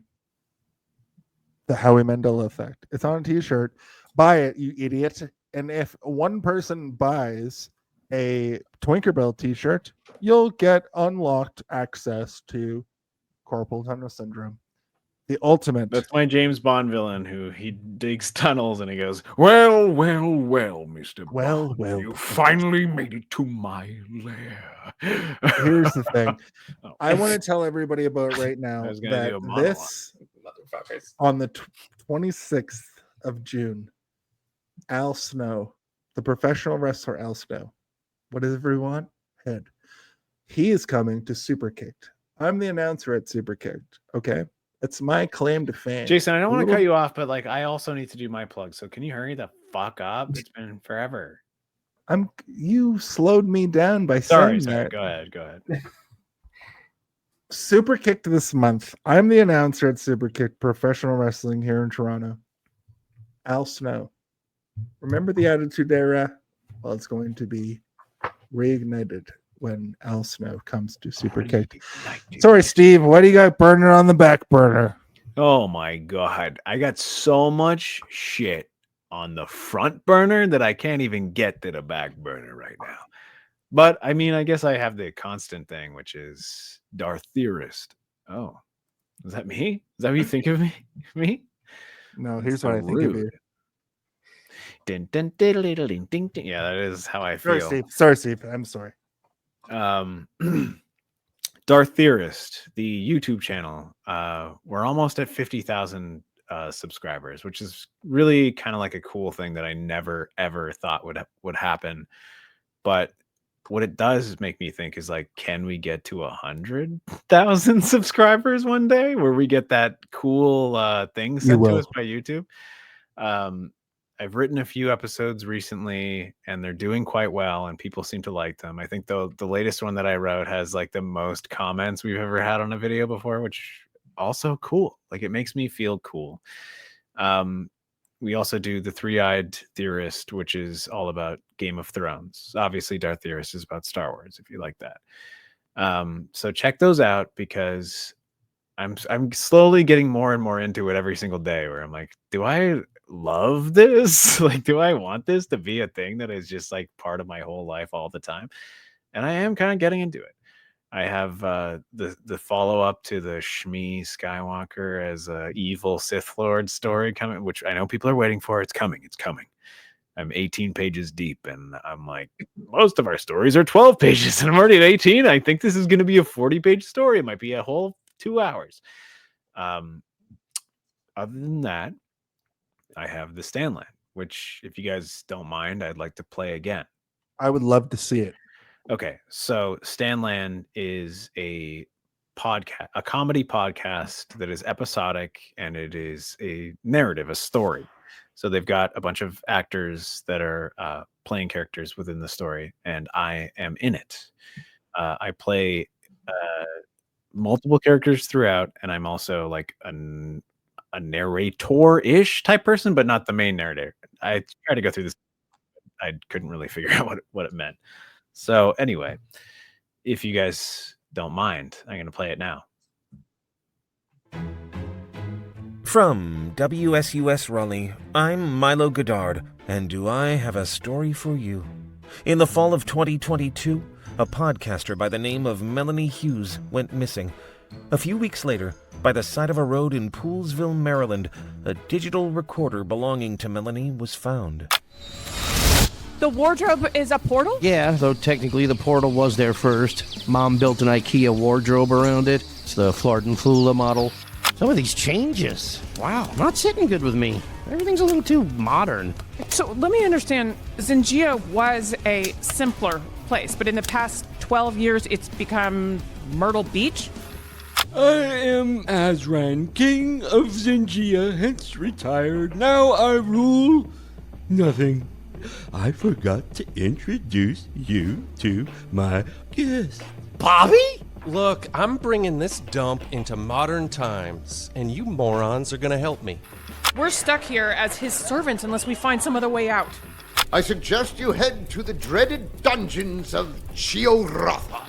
He's called the Dark One for a reason. Dread spreads across the land upon his growing shadow, or something. Hello, guests. Greetings. Come in. Come in. Get me home. Open the portal. Get us both home. Me and Melanie. I'm done. You're not going anywhere. Stanland is a 5-part audio fiction series featuring Bobby Moynihan, Ray Seahorn, Steve Little, Tim Sharp, John Hamm, John Waters, and more. You're not going to want to miss Stanland, available this summer on the Sonar Network and wherever you get your podcasts. Subscribe now. I could hear Steve Little in that so hard. Steve Little. From East Bend then, and also Vice Versa. Oh, because he's the lion, right? Isn't he? Yeah. Anyway, yeah, it's cool. I'm in it, and listen, I guess when you have the chance, that's my main thing that I'm kind of cool and proud about. When will release, Steve? I believe it's coming in September, but I'll get like a better update. But like it just dropped at the Tribeca Film Festival, I think today actually, which is why they sent it to me. Yeah, they sent me like a shitty phone version of them being like, "Your voice is at the end. Look," and then I saw my name at the end, and I was like, "My name's in it." And they're like, "Of course your name's in it." I'm like, "Oh my god, I didn't know my name was good." Yeah, this looks so cool. Fantastic. Anyway, I'm excited to hear about it. Give yourself a round of applause.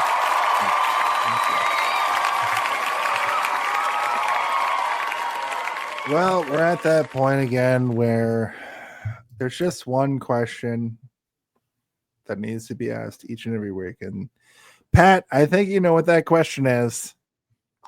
Hey, did you see this one?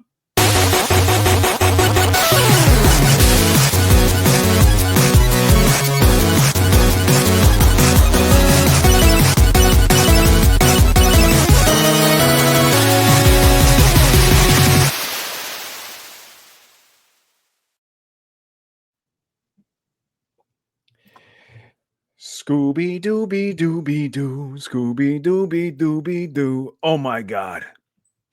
It's a dead squid lip. I wonder if I take out the squid lip injections from his lips, if that's worth money. I don't know. Like, what if you take the squid lip out of the squid? Does that still make him a man? Get away from me, flat lips! You sick fuck. Why are you wearing no clothes? I've been wearing clothes this whole time. I'm blind. Help me. Please. I'm like, are you guys just... Is this a recording? Beam up some Star Trek content with Live Long and Podcast. Tune in to X-Rated, the X-Men animated review show. Artistic interviews with graphic histories. A roundtable movie discussion with Hey, did you see this one? And movie reviews with Hold Up, a movie podcast. And while you're at it, spin a few records with Eamon on Track. Watch us duke it out on trivial debates. And let's chat about TV with the Super Mater Brothers. It's all here on the United Federation of Podcasts.